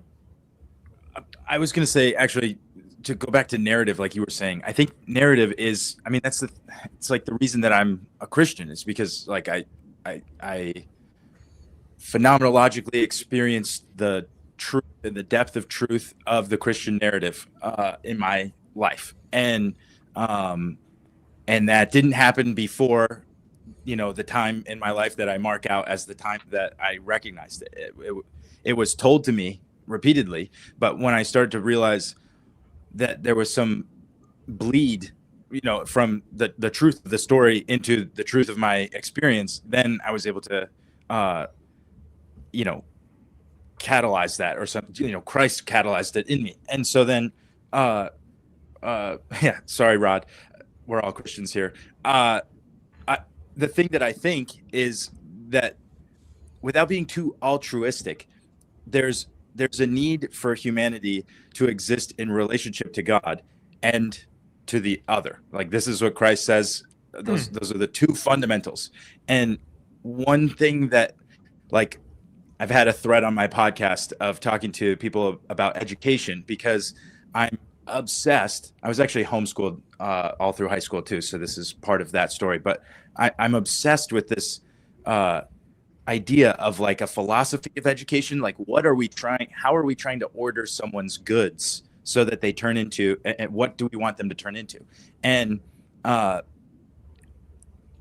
when you try to order someone's goods such that they think that participation within the machine is the necessary function of their life, that is not what I'm arguing for when I say we need to have an institution that perpetuates human thriving through the furtherance of the species, like people getting together, having kids, training those kids to participate in a way that that continues on in a good way. And so when you say, is a universal basic institution something that we create to discern good, it's like yes and no, because the institution eventually just says, well, what we've discerned is good. But I think that what we're kind of trying to get to is like, the machine isn't inherently evil, but it isn't what is good either. It can only ever be a tool to shape us or to navigate our terrain toward what is good. And I think that you can only know that through participatory knowledge. And again, I started this by saying this is why I'm a Christian. It's like, this is the thing that I think that narrative communicates and conveys to us, is our role as participants in that which is good, which, you know, that's why we can never fit this into a Friday live stream, is because like we talk about that for the rest of forever. Yeah. So I was chomping at the bit to chime in here. I think one of the things that might be helpful is sort of looking at the qualities of marriage. And definitely the thing that jumps out to me is the ineffability of the relationship. So, you know, you're married. Marriage is just a commitment. You know, there's no real way to just look at someone and know for sure if they're married or not, right? It's something that it's an experience. But the ineffability of the relationship exists because of the ineffability of the choice, like the two mutual choices that meet in the relationship. And I think that has to be like what is good, or what is, you know, a quality of life would be the infinite continuation of ineffable choice towards ineffable relationship. Maybe, you know, like one way of looking at it. So I think one of the things that characterizes the machine is it says that you can choose, but you have to choose, you know, like zero-sum games, for example. You know, like if you want to live, your choices have to include the death of the other or something like that. And one of the things that's happened with money is like an analog for choice. And the more that our world is mediated by money, or the more that the institutions control the dynamics and incentive structure around money, the less people maybe even feel like they have the ability to choose, which might be why people are lent to behavioral materialist sort of philosophies, because their experience is not that they get to choose. But it also explains why the coping mechanism for that would be, I'm going to choose everything that I can about myself because the one thing you can't take from me. Yeah. And destroy the institutions that exist. Sure, yeah, as a result. You know, and it's interesting now that we're sort of working this marriage thing. The limitation of marriage by necessity is that, at least past the Christian position, that it's two people locked in. Just two. Now that creates others, you know, family and things like that. But in some ways, church tries to expand that because, of course, church takes marriage and says church is the marriage between heaven and earth. Church is the marriage between Christ and his bride. Church sort of builds on that marriage. And of course, in certain traditions, Roman Catholic tradition, Sam Tiedemann's aunt, when she became a nun, I mean, you're married to Christ. And so, and I really love what you said there, Ben, about there's something always, it's a version of combinatorial explosiveness. There's always something ineffable about life, because that just demonstrates the limitations of this one particular tool. And is it an institution, which is language? But it always, it can never finally, you know, it can point, but it can't finally consummate. So how is, Jonathan, in your pitch, you mentioned a connection between universal basic institutions and modernity. You mentioned that, and I guess in a negative sense. So it'd be cool to hear you expand on that. But won't we always have marriage like there'll be bad marriages and good marriages. As long as there are humans, there will be some type of marriage. As long as there are humans, there will always be some type of UBIs, universal basic institutions. And isn't the effect of modernity just to scramble, or the effect of the machine just to scramble institutions in a really quite terrible way? But because humans are involved, the universal basic institutions will survive. Now, some may be damaged, and the machine is not good for us or these UBIs. But won't they survive? Won't they continue to exist as long as there are humans? So as long as there are friends of Jason to cut his tree down, they'll always that'll. Yeah, I'm wanting to draw out what is the damage being done to UBI that is different or worse than marriage has always been a fragile, tricky thing, because like Ben said, it's this ineffable relationship between two people. But the rates of marriage and the number of children growing up inside a marriage have changed drastically. Yeah. It was very common amongst nearly every population in the U.S. that a child would grow up in an intact marriage, and now it's the likelihood of you getting to 18 in an intact marriage is probably like 40%. Mm-hmm. Yeah, and then the consequence of that. I mean, there's ample sociological study that the overwhelming, and this is something that was sort of suppressed during the gay liberation thing, the overwhelming social evidence has been the ideal family structure is two biological parents. Now, that doesn't mean that every combination of two biological parents are ideal, but it just means that sociologically, statistically, it outperforms every other arrangement. Yeah, I mean, I think it gets some to that question of exactly what is the universal basic institution, or what does the universal part mean? Is it something that's like foundational to the society? Is it something that's ubiquitous across time? And I don't know that that's totally clear in my mind exactly what's meant by that yet, but I think I would just pretty much say I agree with Jason. I think that the universal basic institutions that are under attack coming out of the end of the postmodern era, it does seem different in some ways when you look across history, in the way that things like marriage, for instance, seems to be under attack in a way that it wasn't prior to that. Be interesting to think if there's other fringe cases that would disprove that, but I don't know that I have more on that. Yeah, like, because you think there's times Jonestown, Munster, during the Reformation, where people just decided to blow up marriage completely, to see what would happen, and the results were awful. But then haven't people, you think marriage is where the couple comes and they fill out the paperwork and they're registered with the government, and there's a sense we do that because marriage is good and we want individual marriages to thrive, because then society will thrive, and so we build up this institution around it.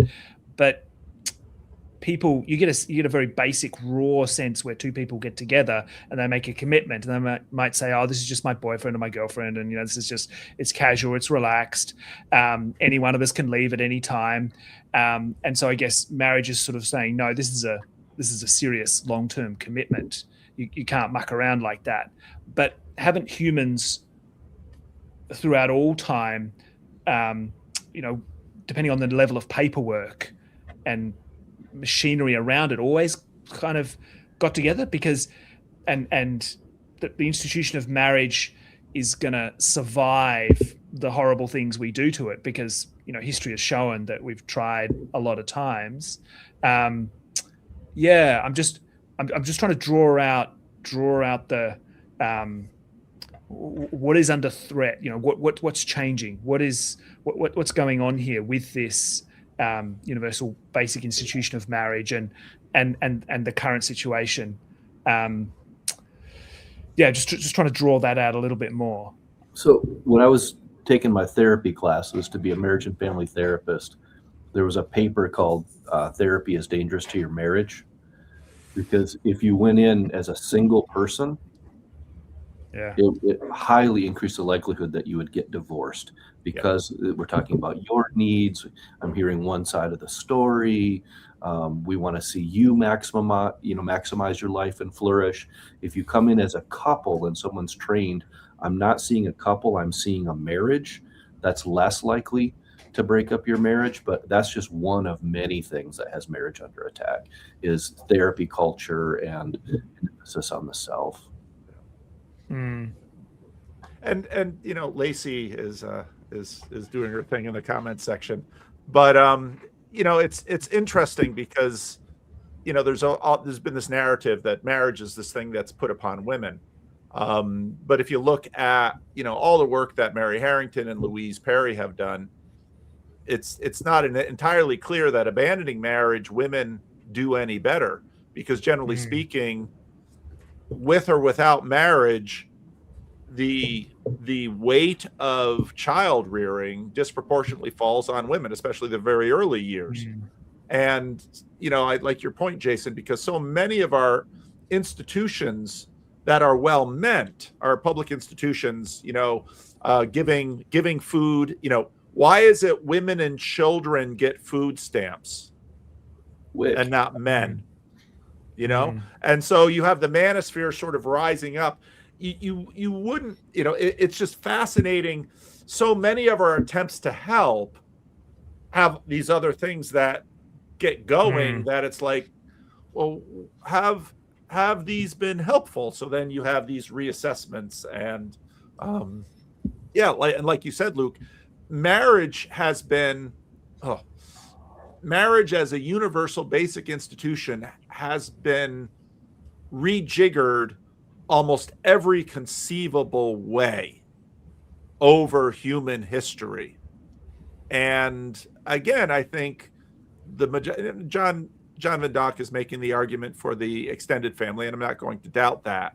But it's interesting how there is sort of a evolutionary knowledge that we get over time with respect to these institutions, even though marriage today is very different than what it was for my grandparents, not just in the church, with respect to the government, with respect to society.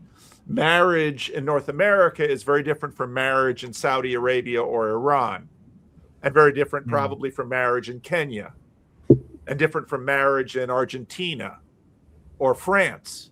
And so, it gets tricky though, because and maybe this goes to, we've mentioned it a couple of times, how do we define these universal basic institutions? How much of the framework and the assumptions around it goes into that definition? Because people have been married throughout all of human civilization, and so how much do we of our paperwork and our assumptions and extra things do we add to that definition, that institution? You could make an argument that marriage is nearly the definition of civilization. And what I mean by is not just two people deciding to relate in a certain way, but a cultural recognition and enforcement of it. I was going to say that we probably don't have enough time to really fully flesh out anything that we're talking about, but the other side of the coin, I feel like, is laid out when Jesus says, love the Lord your God and love your neighbor as yourself. And so I think we tend to think of that as other people, usually the people that bother us. I feel like that's the way the parable is sort of understood. But your neighbor is your wife.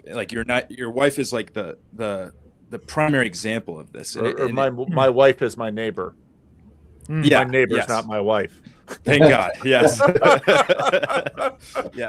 Yes. Depending on what culture you live in. So anyway, so the issue at hand is that's the horizontal, and what you just said, Paul, is that it's the definition of civilization or society. And so what is necessary to institute that, right? And I think that this is what I'm getting at with, like, there's this spiritual component to it, which is like frustrating, because we've been doing a good job talking about this, I think, in sort of a kind of real, facts, boots on the ground kind of way, pragmatic. And when you flip to God, then it's like, well, now which God are we talking about? In what ways are we supposed to worship him? What is he demanding of us? And so that's where it gets like confusing and a little bit argumentative. But I just think it's important, individually and collectively, because it's the primary. He's like, Jesus sets them in order, I think, on purpose, because if you love the Lord your God with all your heart, soul, mind, and strength, that's totalizing. And so you're sacrificing yourself to this. I really appreciated Jordan Peterson's work on this for me, because like I know what that meant in the sort of Christian context that I grew up in. And it was weird and different than other people that just went to church and sort of had a more nominal relationship with the highest good that you could possibly have, like existent above the hierarchy of goods. And the issue that I'm seeing is like, how do we take personal responsibility for a relationship with something infinite and immaterial? It seems to me that that's something we all know, like gods rise up in all types of cultures, and you could attribute that to demons or just, a relationship with the divine. And I think that the issue that we're wrestling with when it comes to the machine and our institutions is like, is everything just horizontal? Like, is it just other people and what I can use them for and get out of them? Is it just materials that I can mine for and utilize to my advantage? Or is there some greater thing? And I think the image that comes to mind for me is, everything comes together in Christ, but it's like he gives his life for another. And then John says, there is no greater love than that. And the reason that John can say that, and it resonates throughout all different types of translations in all different types of cultures, is because that's touching on something that's fundamentally narratively true, where you understand the value that you place on your own life. And so then you can understand that the giving of that is an immense gift that's beyond like anything that you could ever imagine. So then how do we abstract that in a contextual way where it's not just an idea, but it's actually the way that, like, Paul, not to butter your biscuit or whatever, but like you're doing that when you take those 2 to 3 hour breaks with Daniel. That's what you're doing. And so John was saying, like, the TLC is a real community. If we could figure out a way to help that guy, and I've interacted with John a little, so I know dealing with Daniel is not a break. It's intense. Yes, I get it. But we gotta yeah. Go ahead, finish up, and then we're gonna have last statements, and then I'm gonna drop the link. All right. I think as far as it goes with the spiritual and the the vertical and the horizontal, the thing that's on that cross is us. And so to the extent that we can participate in the world in that way, I understand I'm saying it in a Christian way, but I really do think it comes down to the self-sacrificial gesture. And I'm going to plug Andrew Edwards' King of Dogs. It's a novel that I've been thinking of here. It deals with America in the not so distant future. And Paul, you brought up war. And I think that's a really relevant thing. And that's why it struck me so much.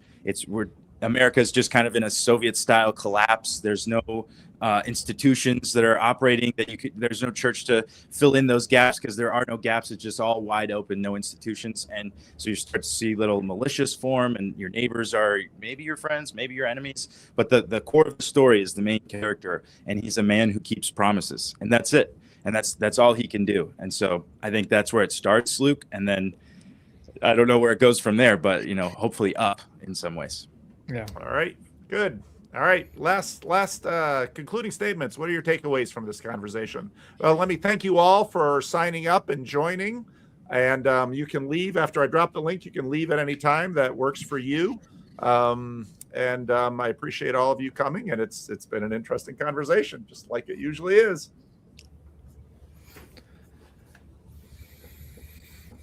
Any order you want. You can go first, Ben. Okay.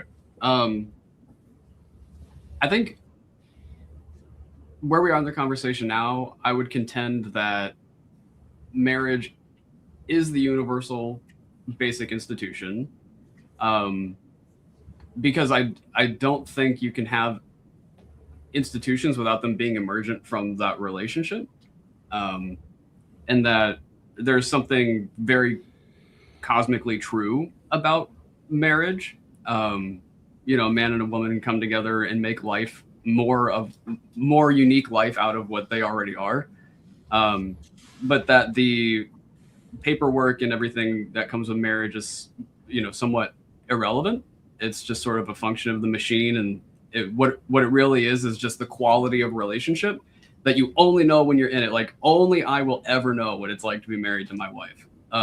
And I think in the same way, only each of us individually will ever know what our relationship is like with God, really. And I think in some of the ways that Jesus pulls this together is, the hypostatic union is, is bound to a different aspect of himself, but what's doing the binding? And it's that relationship first ontology that I think is pretty fundamental to the conversation. That's good. All right. Very good. Thank you, Ben. Well, we'll just go in order. Jonathan, takeaways. Sure. Yeah, I don't feel like I have any nice way of summing it up. And I think I'll be chewing on a number of these thoughts for a while. But yeah, I agree that I think in some ways marriage is that basic institution, and out of it is there's a lot of other things that grow in it. You could even perhaps make an argument that the sense of religious community is something that grows out of marriage and the extended family aspect. And I think there's a lot of truth to that. And I think a lot of it does sort of come back to that thing of what you said, I think in the videos earlier, Paul, that need for us to sacrifice in order for those institutions to thrive. There's a sense of both collective sacrifice and then my personal sacrifice going into that that I think is really important. And yeah, I think I'll leave it there. It's been a real privilege, and just thank you all for a good conversation. I'm probably going to have to go pretty much directly afterwards because I have a work meeting I have to bounce into at 3. So, all right, thank you, Jonathan. Luke. Yeah, no, thanks, Jonathan. And thank you all. It's been good. I think it was really useful to distinguish between universal basic institutions and the machine.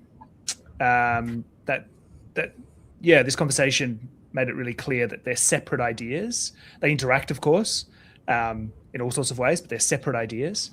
And I also liked the way in which we talked about marriage and explored how that could be a universal basic institution. And then I guess my final thought would be, there's more to be said about and more to explore about the way in which that modernity and the machine has negatively or positively, perhaps more negatively, affected the UBI of marriage. So that's something I'd want to tease out some more. All right, very good. Ian, takeaways? Similarly to Luke, I thought that distinction was really important. It's something I've been wrestling with, how to participate with a church in particular, but then any other type of institution that you might have, your family, your town, and all of these other things.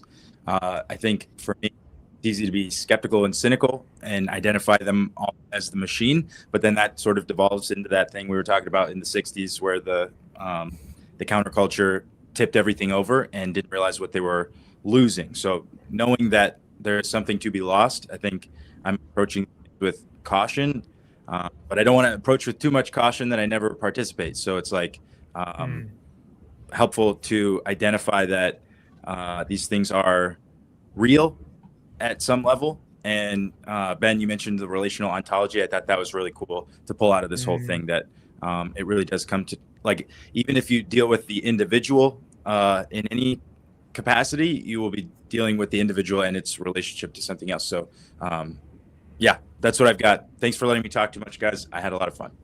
All right. Thanks, Ian. Jason, takeaways. Great conversation. I'm coming away with a maxim that I want to put to the test, and that would be that the universal basic institutions are things that tell you up front that they're going to bind you, whether it's marriage or having your relatives pull your tree out, but they ultimately give you freedom in life. And the machine is things that tells you it's going to give you freedom, but you're ultimately enslaved to it, and it hurts human flourishing. That's so damn good. That's really good. That would basically make the machine an idol, because that's Yes. sort of the definition. Exactly. Idols promise and make you pay long term. God says make sacrifices, but I will bless you. So, all right. Well, let's bring Paul in here. Paul, you wanna clean up some of the sloppiness that we've done to your baby? No. At first, I'm humbled by you guys all discussing it, because this is the whole point of putting it out there. And the definitional thing, make something a universal basic institution. The basic part is really, what am I directly participating in a sort of a day-to-day fashion that's sort of fundamental to the humanity. So I think marriage, can beyond marriage, because I not only married my wife, but I also married her family. And there's an aspect of that which is important. We covered religious, but not like religious as an ideal, but the place I go to, the people I go and worship with. And then there's work, like production. I'm sitting at a bank and doing banking things between listening to this, but not the kind of the point of forefronting this is some of our institutions are sort of getting eaten by or owned by the machine to greater extents. Like, my participation in Amazon is pretty much entirely a participation in the machine. And it's really hard to get away from participating in Amazon. I bought a board game. I saw a video for a board game. I thought my kids will love this. We'll make a great game night. And 5 minutes later, we had it shipped, and it's going to be here next week. I'm like, that convenience is incredible. On the other hand, there's a board game store 15 or 10 minutes from my house, and they host like Dungeons and Dragon nights, and there's people there playing games all the time, and they're building community, and they're actually doing the thing. And everything's in a strip mall in Arizona. So in the strip mall, there's this community of people playing games and doing, like, is that a universal basic institution? I don't know, but it probably would have been better for me to participate by trying to get the game from that store as opposed to the machine, which is Amazon. I could go on, but you can hear hours of me talking at this point, so I'll pass it to John. John Van Donk. John Van Donk has decided to grace the TLC with his presence on a live stream. I can't wait to hear the emergency that has necessitated this extreme participation. Well, let's just say that I had fun being in the comment section. and I enjoyed some of the back and forth there. I also took the opportunity to list there what I understand to be some universal basic institutions, in that I was quite amazed that we got stuck on marriage as some kind of a ethereal, non-material, non-specific thing, kind of an idea. And that, when I had that realization, I switched over and said, eating together is a universal basic institution. And bartering with other people around the cost or the value of an item is a universal basic institution. And then I moved toward homesteading in the old definition of homesteading, when you would go somewhere and stake out a claim, and when you are there long enough, you own it and you make a living off that land. Now, I do understand that that is very difficult to do for many people who are dependent on the machine in today's society. But at the same time, we always have that option. We can move to Siberia if we had to. We could move to Africa. We can move to the Amazon. We can move to all kinds of places where it is possible to stake out a claim and make a living and survive. And what I mean by surviving then is to be able to eat, have shelter, have relationships with our neighbors, start the fundamentals of a civilization, which includes social engagement. It seems to me that one of the ways in which I think that Paul Kingsnorth may be onto something, and also Rod Dreher has talked about that to some degree, is that a certain explicit and intentional distancing from our modern institutions is almost necessary and required if we are to, using Jason's language, to go back. I was super sad that we didn't focus a little bit more on his framing of the situation. How can we go back? How can we reverse the trend? How can we recapture some of the fundamental concepts of our tribal existence, which is, by the way, I also made the comment in the comment section, is a herd a bovine institution.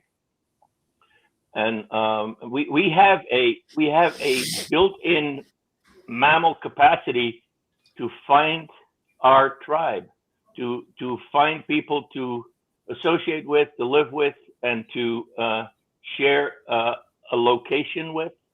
And so I was just super intrigued by the topic and by the way the conversation went. Had I been on the panel, I would have probably steered it in a little different direction, but I wasn't. So all I could do was make my noise in the comment section. And I now understand why people come there to make noise in the comment section. I mean, the whole concept of what you're doing here is kind of intriguing. And I also want to point out that everyone here online, streaming, watching in the comment section, is thereby not necessarily fighting the machine, is thereby not necessarily focusing on the fundamentals of a universal basic institution. It's almost like a supreme irony. Yeah. What we're doing here is just bizarre.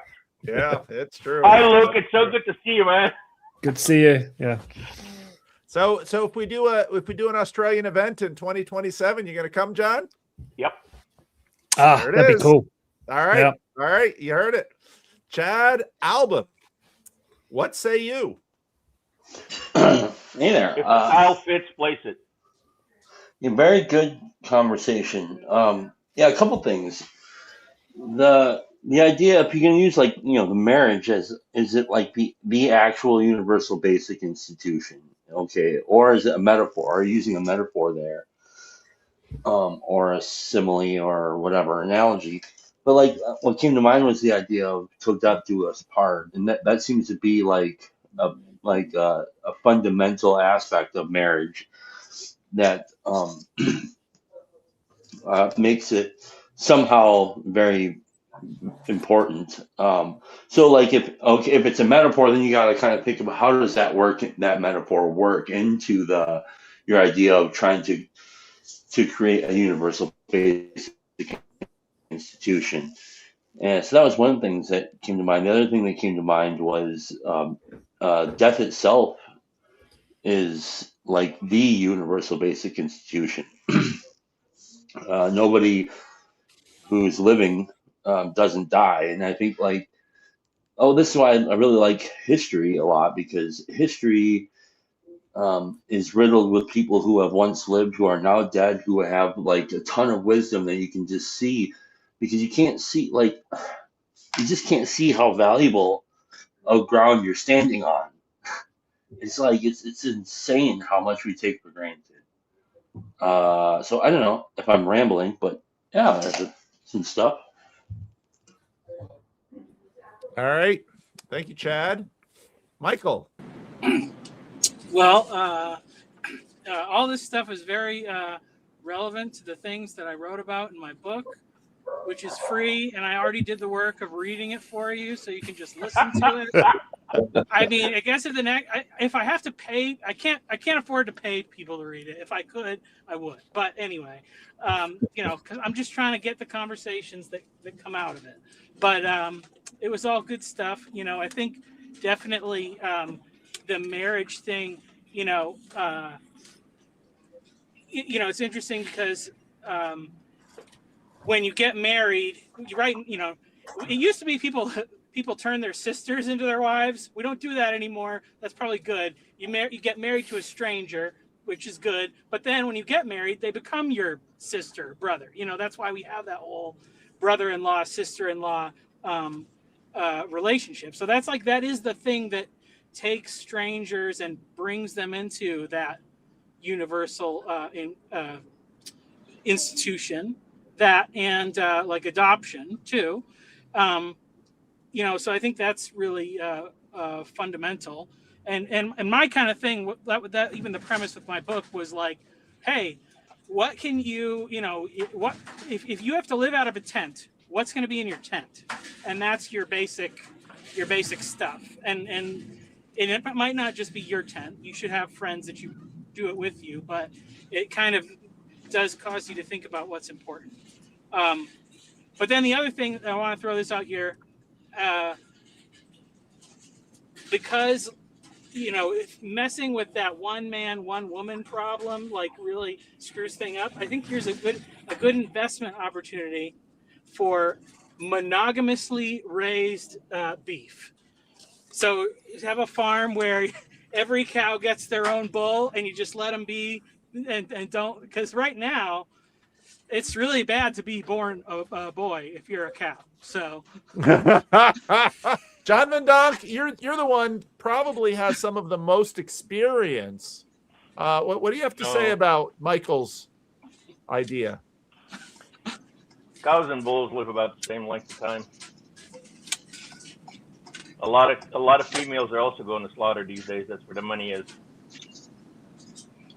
There you go. There you have it. Are the females being castrated?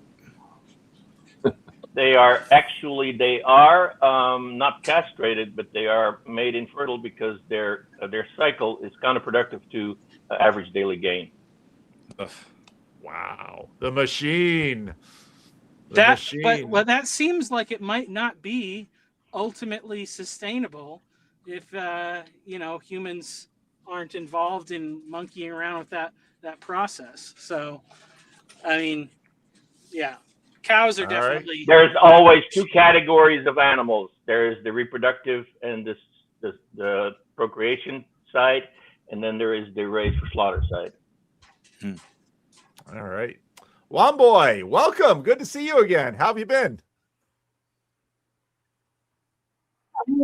Sorry, I think I'm working or something. Your internet connection is pretty bad.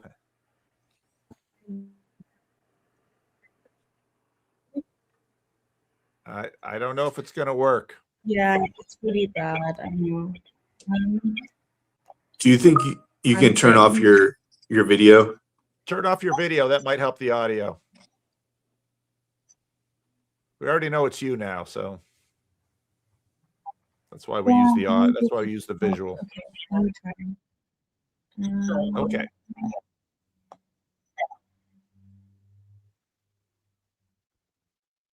Nope.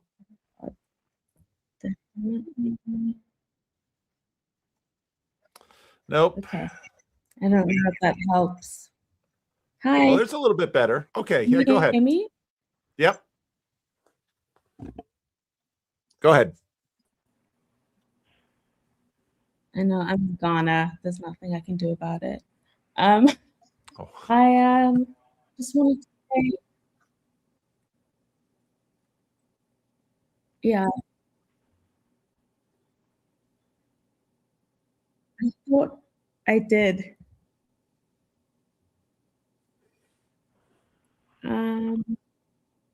Nope. It's not coming through. It's not coming through. There you have. We all criticize the machine, but criticizing the machine seems to be a luxury thing to do where Yeah, Ghana I could can't use really some do better anything. internet. So you guys keep talking, and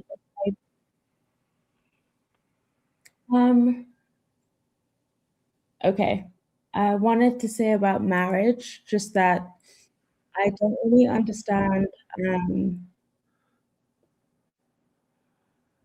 marriage outside of a Christian context. I can't understand it. I feel like it's this conflict between my husband and God and me. So outside of that, okay, all right. We got that. We said you don't understand marriage outside of a Christian context. It can work. I don't And- think it's gonna work. Yeah. I think she's lagging like 20 seconds. Yeah. Yeah, It's like really lagging. massively behind. So I'm just gonna look. All right. Thank you, Wamboy. It's good to see you. Enjoy Ghana. Hope things go well there. Thank you. It's it's helpful to remember that you can find Tom Holland and NT Wright had a good conversation on Unbelievable before Justin Brierley left it about the way Christianity and the Apostle Paul rewrote marriage for the Roman Empire. And that's true because there's this the husband is expected after Christianity, selectively enforced throughout human history. That's certainly true Christian history, but the husband is expected the wife can make claims on the husband. And in many societies, the husband could make claims on the wife, but not vice versa. Or at least those claims are more limited. Christianity expanded the claims that the wife can make on her husband.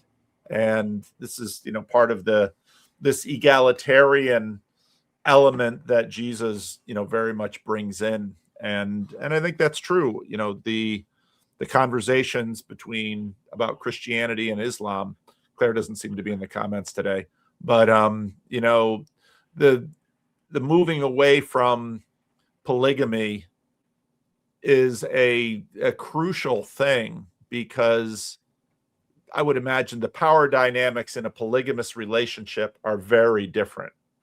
And that's illustrated in the book of Genesis, for example. Rachel and Leah compete for Jacob, but also can gang up on. And so, it's all these different power dynamics going on. So anyway. I was thinking said about the homesteaders and their divorce rate. I think that's an interesting aspect of this conversation is like the need for the institution coming at the level of survival all of a sudden makes it much more sustainable. Yeah. And this is part of, if you read Harari's book Homo Sapiens, which was popular a number of years ago, he makes the observation that part of what states have done is displaced older institutions and not without reason. And in many ways, most of us would not choose older. I mean, the gripe by some is that that men are always longing for older expressions of these institutions where women could be treated like chattel. I really don't know many men who want that. I think most of us, in fact, are quite happy that the state has, in some ways, adopted and taken on. The church has spun off these things to the state, and the state runs it, so the church can sort of, focus on.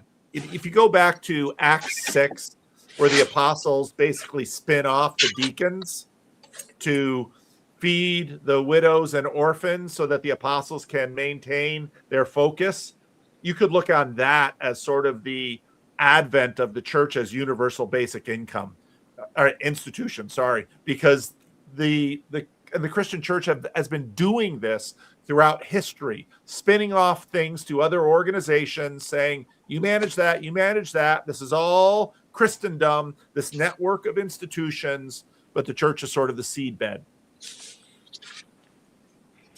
Go ahead, John.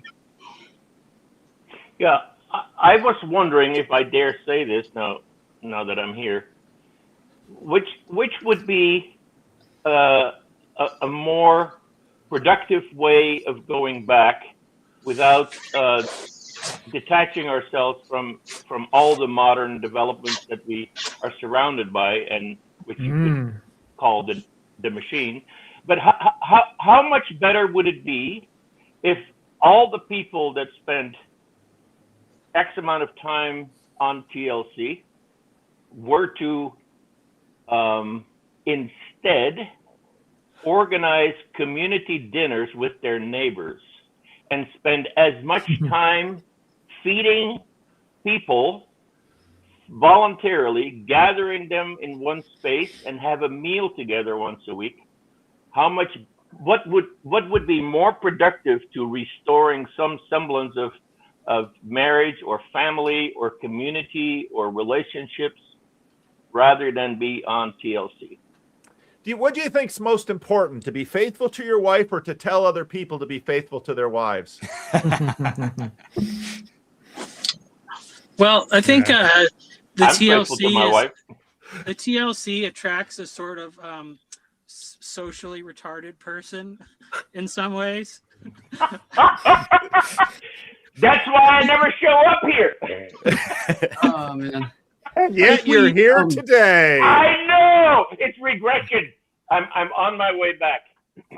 There's a lot of people that this is the most successful socially that they've ever been, probably. So, and I mean, and I put a lot of blame on that, to the churches and the way that they have, just allowed the selection via choice and personality type that happens. Somebody always gets excluded. But the thing I was thinking, well, I'll just leave it there. The only other thing I was going to talk about was with the whole the marriage thing. Not everybody gets married, not everybody has kids from this standpoint, but on the other side of that, there isn't anybody who didn't come from biologically from one man and one woman, and there's some weird kind of experiments that they say maybe kind of is fiddling with that, but essentially that's not, it's there's no escaping that thing. And every child benefits the most from knowing that connection between their two biological parents is safe and secure and exclusive, really. So, yeah. So you don't need, God put it in the works. Yeah, you need God, but it's not a thing only for Christians. Yeah. I want to pile on the back of that. In further defense of the primacy of marriage, I think one of the things that stands out to me is that, and I'm not trying to hijack the theory, Paul, so you definitely correct me after this, but the language of universal and basic seems to indicate oneness, And so if we're going to start pointing at other things that are universal and basic, we have to distinguish that from widespread and simple. And so, marriage to me is, and Chad brought up the idea that it's a metaphor. It's like, not only is there the biological reality, but, I think anyone who's listened to enough Peugeot would be willing to say that the metaphor is real and not arbitrary. And that points to the fact that we're ultimately relying on some sort of marriage, if not heaven and earth at the very bedrock of everything. Go ahead, Paul. Can I say like 5 things? Sorry. So I would say like universal basic income is institutions is not supposed to be the theory of everything in some sense.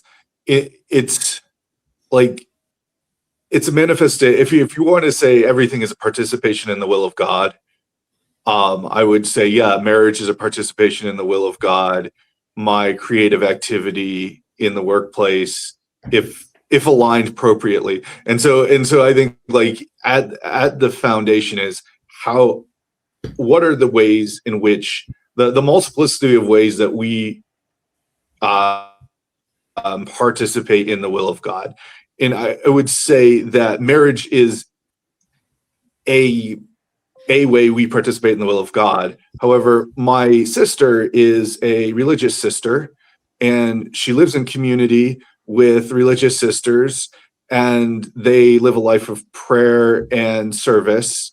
And and the institutions she's participating in are her religious community, her church, and then the schools she's supporting. And I think while I think there is a special place for marriage, I think there are ways that unmarried people can participate in the will of God. I'm going to jump to John's point where I think it's yes. Daniel said something really good the other day, which is that sometimes we need to think about the ideas we need to philosophize to think about the ideas to understand what spirits we are living in, what is driving us. And sort of this whole institutional conversation is to bring awareness to the institutions which are shaping and forming how we live and understanding our participations so that we can become more intentional in those participations. And really, I keep saying like, do this audit of like, I'm going to be super Catholic. There's an examination of conscience thing that happens. The examination of your life, which is like, okay, what are my participations? Where am I putting my time and focus? And I'm putting my time and focus in the TLC to a certain extent as a way to help work through some of these ideas. But the more important thing is my men's group at church, where I'm living with those guys, or like just like my basic parish life, or the people at work who I am teaching how to think and be a banker, honestly. And I think that's more important. But having these conversations with you, John, helps me do those things better or be more intentional in how I do those things. That would That's be my helpful. answer to you. Yeah. But you're right. I'm also, but good. Well, and yeah, thanks, Paul. And Paul needs the money.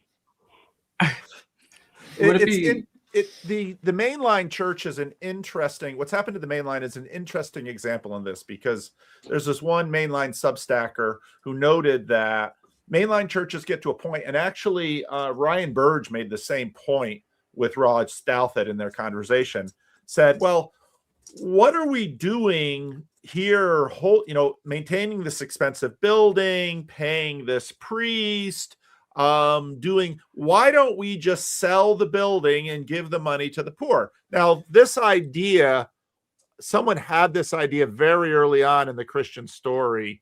That didn't end well. But there is this aspect. Again, I'd never really, it's why I participate in the TLC is because you guys provoke ideas in me. But this moment in Acts 6, where the deacons are spun out, is really a critical thing, because in a sense, what the apostles say is, in terms of our priority, it's good that we, spend time serving the widows, et cetera, et cetera. But number one, the widows would be better served with some specialization here. And so we're going to choose Greek named Christians in Jerusalem, likely from the diaspora who came and resettled in Jerusalem, who can relate to the Greek speaking widows. So in other words, their service will be better, and we can also maintain the other focus. And I also agree that part of the reason, part of what the TLC does is this back and forth. So somebody mentioned the internet is sort of parallel. This doesn't mean I don't help Daniel, the homeless guy, but it helps me process, because actually for the last 20 years, the question of where should I put my priorities? Back in the day, should I allow Daniel to cover living stones with garbage picked so that I can be gentle with him? Or for the neighbor, should I just clear out that stuff and tell Daniel, you go somewhere else? We're always running these things, and our ideas die so that we don't. And so actually the theoretical thinky-talky piece of the TLC is a feature, not a bug. We just have to always personally figure out where it fits into everything. Okay, go ahead, John. But I raised this question also in the comment section. I wonder if there ought not be some kind of mechanism which would enable the participants in TLC to help you take care of Daniel, to figure out some way, to figure out some way to and I mean, right when I said that, people were talking about sending you money, and we have to get the diaconate involved, blah blah blah blah blah blah blah. But no, I meant actually personally engaging with that somehow. And that also brings up, then, in my mind, the other question, and that is that we go from TLC to on the ground, and then you keep mentioning, and I appreciate that, the church is somewhere in the middle of all that. And then I'm wondering if the church as it exists today is part of the problem. And I say this as a participating and a very appreciative member of my local church, but I do believe that it has its own way of machining the solutions, of somehow putting it into some kind of a structure. I mean, at my church, believe it or not, this is a good example. I really want to complain about this in public. At my church, on the two legal holidays, Memorial Day and Labor Day, our church office is closed. I run a men's group on Monday. Every Monday of the year, we always meet. And our church has the audacity to say that the people whose lifeline is that group should not show up on Labor Day or Memorial Day because the church staff needs to have the long weekend off. And I think that is so horrible. I will not mention the name of the church, but it is so horrible. They should be publicly chastised for this. Yeah. But all those people, those church workers never get 3-day weekends. You know that, John Van Donk. Well, not true at all. Not true at all. Quite frankly, it would be so simple to assign to a random member the task of just opening the door and being there so that the church is not completely empty. It would be so simple. The whole church staff, all the official people, and the secretaries and all the administrative personnel could be gone for that day, but make sure that the door is nevertheless open. That's all I'm saying. Oh, there we go. He's lodged his complaint to the internet. To segue from John's complaint, back to you, Paul, as in Paul Allen. I thought that was useful. Your definition there, your clarification of how you're using universal basic institution. Yeah, I ask for a key, says Chad. Yeah, I think that's it's a way of categorizing and analyzing and observing how we work as humans and how we organize ourselves as humans. That was yeah. Thanks for jumping on it and clarifying that. Cheeky comment: marriage is not going to fix the meaning crisis. So, say we think, oh, we'll fix. The solution to the meaning crisis is to have better universal basic institutions. Maybe education. If we fixed education, then that would solve the meaning crisis. If we fixed volunteer organizations, that would solve the meaning crisis. So, the bowling alone thesis. If we're all, bowling together, even, the TLC is not going to fix the meaning crisis. So to speak. So no, my comment is, yeah, marriage itself is a fundamental, useful, wonderful, good, universal basic institution, but it in itself is not going to fix the meaning crisis. Well, I've kind of the other main point I like to make as I was always thinking about this stuff is, God relates to us through this word, and in that word he refers to himself as a father, Christ as a husband and as a son, and friend, brother.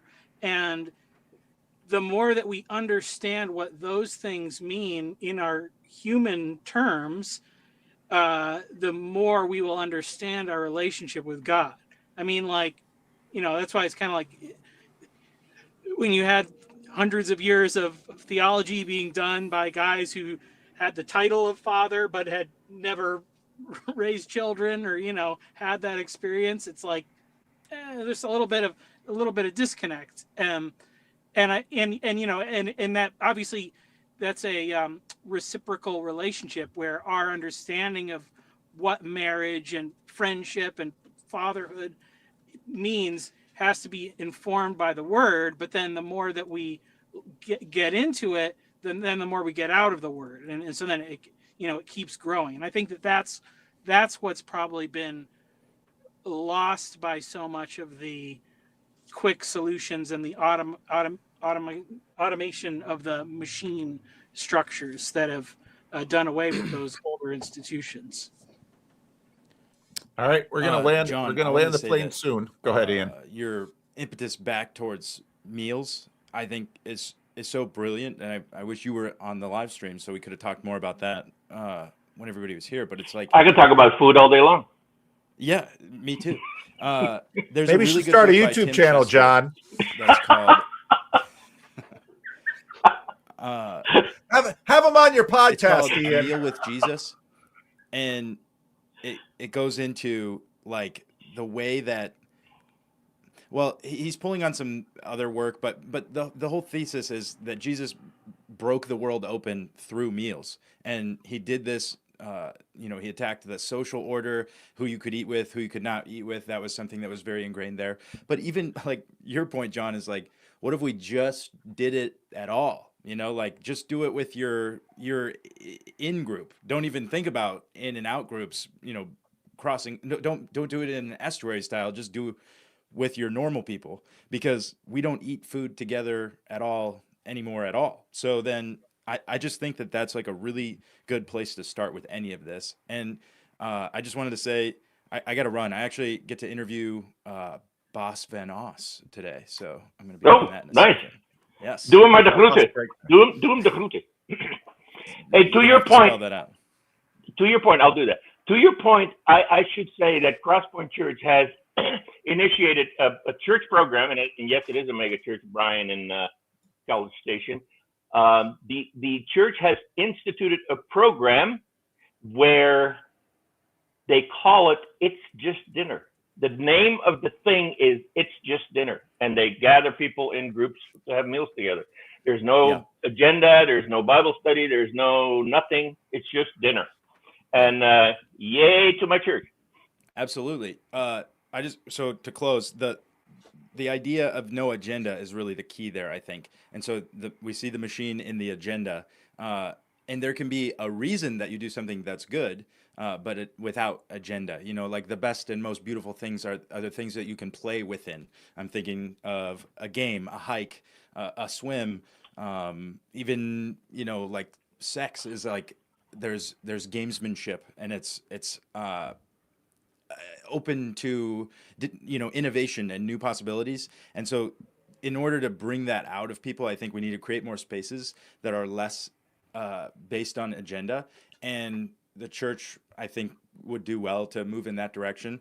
Daniel Garner has just been saying over and over recently, nobody knows how to play the guitar anymore because nobody thinks that they can be the best guitar player in the world and make money from that. And I think the same is true of having a meal. You know, if you think about like the way that meals have been turned into a way to show off sort of, you know, your new smoker, your new grill, the new patio, whatever, or even just like, you know, that you're that guy that has everybody over, that has nothing to do with what we're trying to get at. So to that end, I think the TLC does a good job of sort of being the yeast incubator, right? And then we can all go home and participate in our loaves, you know, and do the leavening. But what if churches started no agenda groups that were adjacent to them?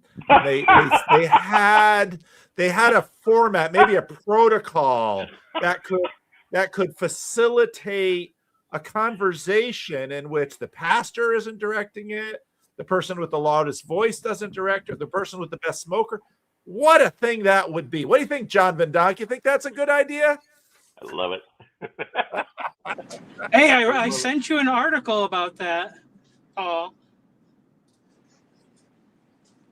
You read the article I wrote, or the chapter. For Oh my yeah, new yeah. book I've got to on finish history. reading the chapter. Yeah, right. yeah.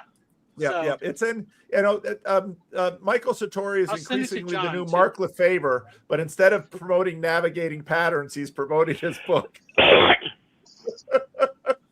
Keep You writing, know- Michael. Keep writing. I'm teasing you. All I right. still want him to come to work at your church. Mark BBK. doesn't. Mark's not impressed with my book, but that's okay. Mark's not impressed by anything. I know. I'd be except worried himself. He's the one person I'd be really worried if he was excited about it. So. All right. Any last words till I close the stream? Thank you, Paul, again for feeding this into us and having us play with it. It's been great. Can I have a quick last word? I would say that one of my other papers has a very similar idea to you, John, which is like we need to have neighborhood lunches or barbecues. I'm supportive. I think that telos is important. He's not here to defend himself, but I think institutions persist because they have continued purpose to some extent, and separating things from telos is going to make it very difficult to sustain. And so the question is, what is our telos? And the telos could be extending knowledge or sustaining the community, but we need to be upfront about what are we trying to do, which is why a lot of the universal basic institution, a lot of them are aligned with the specific human telos, or what a purpose that sort of goes to the stack. Anyway, all right. I could talk about this longer, and we will. May I also share a thought here, Paul? Go for it, John. So the estuary group that meets at my church, there's two. One is the church adjacent one, which invites the community. One is the intra-church estuary that invites people from within the church for mutually respectful conversation across perspectival lines. So the one meets on the first and third Tuesday night. The second meets on the second and fourth Tuesday night. Guess what that leaves? The fifth Tuesday night, which occurs 2 or 3 times a year. And what do we do on the fifth Tuesday night? We have a potluck, and we invite a few other estuaries from the surrounding area, including Jacob Federecci shows up, and people from Orange County, and even sometimes from San Diego County. And we have a meal together, and we don't even do the estuary protocol. We don't do anything. We just eat together and have a wonderful time. So what's the purpose, John? community building, friendships, learning how to be together and eat together, and listening. Go ahead, Luke. Yeah, no, I was just thank you, John. Thanks for coming in and reminding us of the estuary and the way it should work and the way it currently works. And that's good. And thank you, Paul Allen, for jumping in as well and talking a little bit more about universal basic institutions. I haven't listened to your full conversation with PVK on his channel, and maybe you got into it, but at some point, maybe you'll talk to PVK again about, defining and categorizing and using this concept, applying this concept. It'd be interesting to hear you talk to PVK about that. And that's something I'd like to hear more of. So hopefully you do have a future conversation with PVK, sort of fine tuning this concept and the best way to use it and the best way to apply it as we think about making sense of our world. So I encourage you in that. And Michael, can I ask a quick question? Michael, so how do you say your last name? Sartori. Sartori. What's the elevator pitch of your book? You mentioned it. So it's called Tents Before Temples, Rough Drafts on Building a Culture That Lasts. And it's just basically I wrote stuff about all the different things that were being discussed in these YouTube conversations for the past few years. And so it's in all, I read it all on, there's a playlist on my YouTube channel. And if you go to the last chapter, there's a link for the PDF, so anybody can get it. If, either way, and you can buy it on Amazon. But it's it's basically me trying to figure out how do I make my kids stay Christian, stuff like that. Cool. Yeah, thanks, Michael. All right, I think that's good. Thank you all. Thank you. Special thanks to John Van Donk for happy to be here, gracing YouTube with his presence, coming into the TLC, sharing his wisdom in the hive mind. We don't see it often, but I think we're always blessed when he does. Too much fun trolling my friend John. All right, well, let's see. I need a little bit of I need a little bit of branding here. I don't have any John Van Donk branding. That's a problem. I'll play that song, the song we sang in Holland. Yes, I'll make branding out of that. I can stand right now. Go ahead. Opa, kijk ik van de zolder. Een foto van een oude boot. Is dat nog van voor de oorlog? Van die oude vissersvloot? Jongen, dat is een gelukkie. Ik was dat prentje jaren kwijt. Ik heb nou weer een heel klein stukje van die goeie oude tijd. Daar is het water. Daar is de haven waar je altijd horen kon. Wij gaan aan boord. Een voerman laat er nu paarden draven. En aan de horizon leidt Emmeloord. Eens ging de zee hier tekeer, maar die tijd komt niet weer. Het water leidt nu achter de dijk. Een voerman laat er nu paarden draven. En aan de horizon geen water meer. There we go. And I'll have to take the recording where Job and I are sitting here, John's singing the song, and this rando comes up and sings it with John right there. I like that version much better than this. I mean, yeah. Please use the other one. All right. Well, I'm gonna play a little bit something. Then I'm gonna play Chad's poem. So for those of you hanging around, you have to. Chad's poem, I think, is really, really wonderful. So a little bit, and then Chad's poem, and then maybe I'll have dog bark. So that's gonna be it. Thank you, everyone, for joining us. Approaches are that's where the alignment is between Graham and I.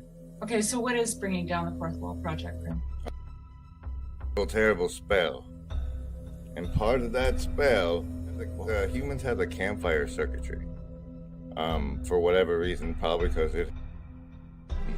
So like, the television engages that, and like that's when your tribal elders are passing on information and stuff. So like those things are hijacked and make everybody feel like they're audience.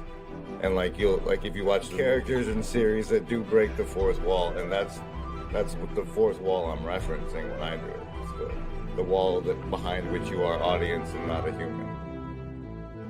So okay. Hashtag paintball for Jesus, @GrimGrizz, hashtag break the fourth wall. So like you do like break the fourth wall that doesn't exist and be like, break the fourth wall a little bit. You really helped me break the fourth wall. Like, it's just people. Good poetry is definitely always trying to break the fourth wall. Always tried, as GrimGrizz says, to break the fourth wall to the degree that I can.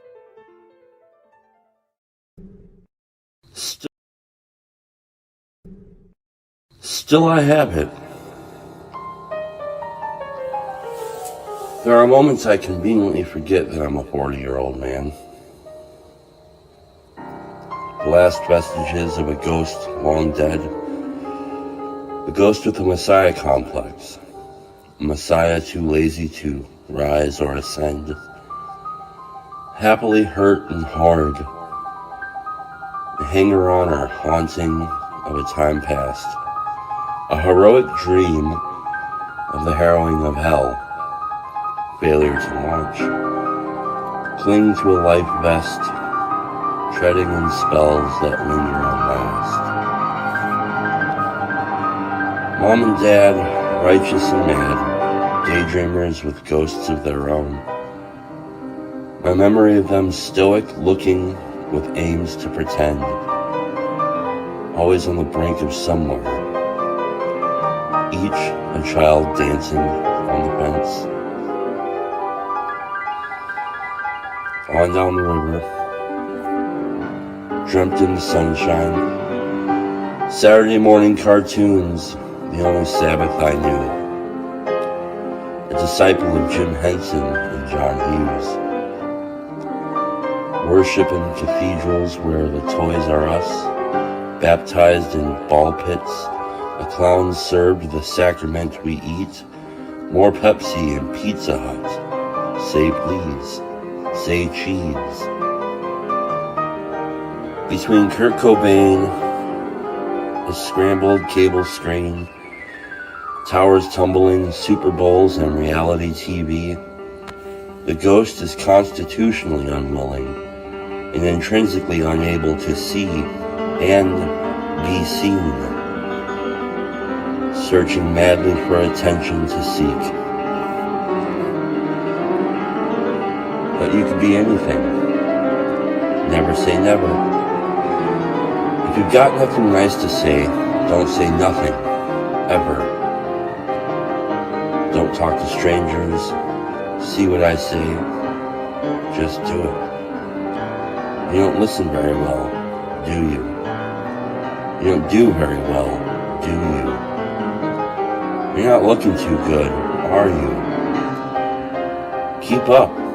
Appearances aren't what they seem. Will you ever grow up? You look like you're stuck. I think you took too much. Echoes the ghost within the host, who prays the dead bury their dead and stay buried in a fading dream.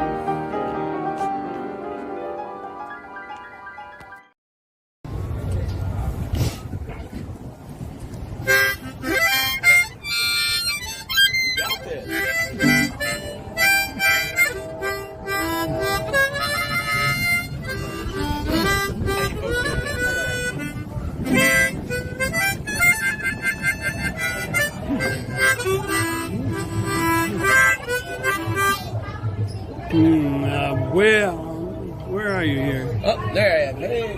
Where are you? Where? Got me? Oh boy.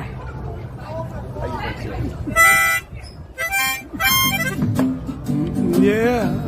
Walk with me, Lord.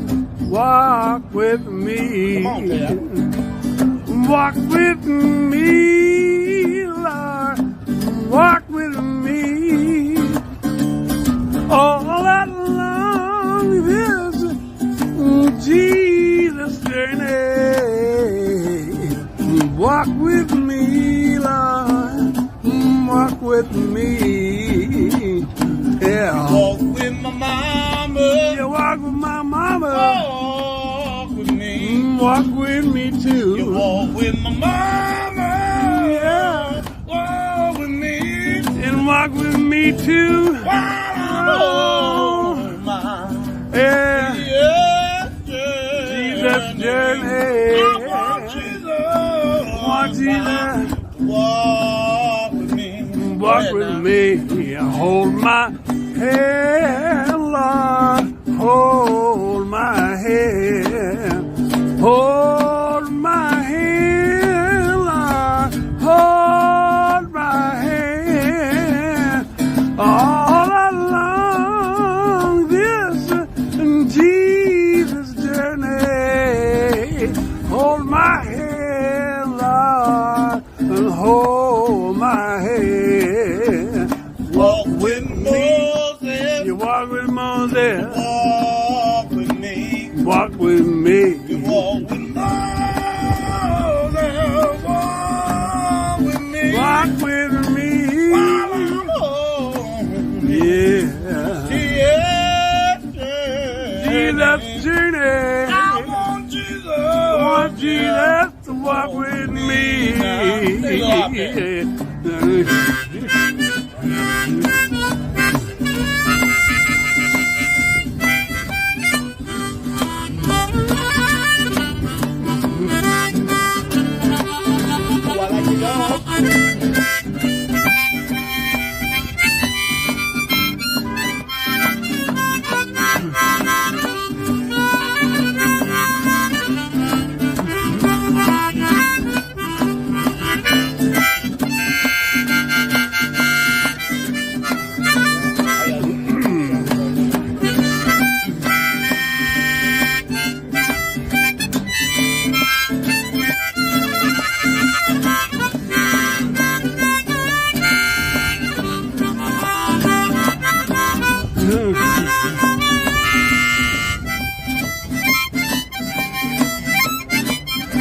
Say, walk with me, Lord. How y'all doing? Walk with me.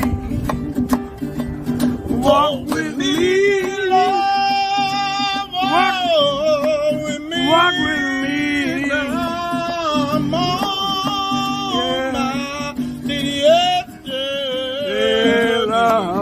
I want Jesus. I want Jesus to walk with me. to walk with me.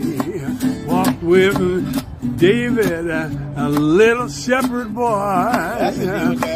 Yeah, you made him a great king. I know David shouted for joy. You walked with David, and he's a little shepherd boy. You made him a great king. And David shouted for joy. That's right. Oh, yeah. So walk with me, Lord.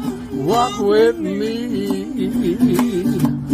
Walk with me, Lord. Walk with me. All along this Jesus journey. Walk walk with me, Lord. Walk with me.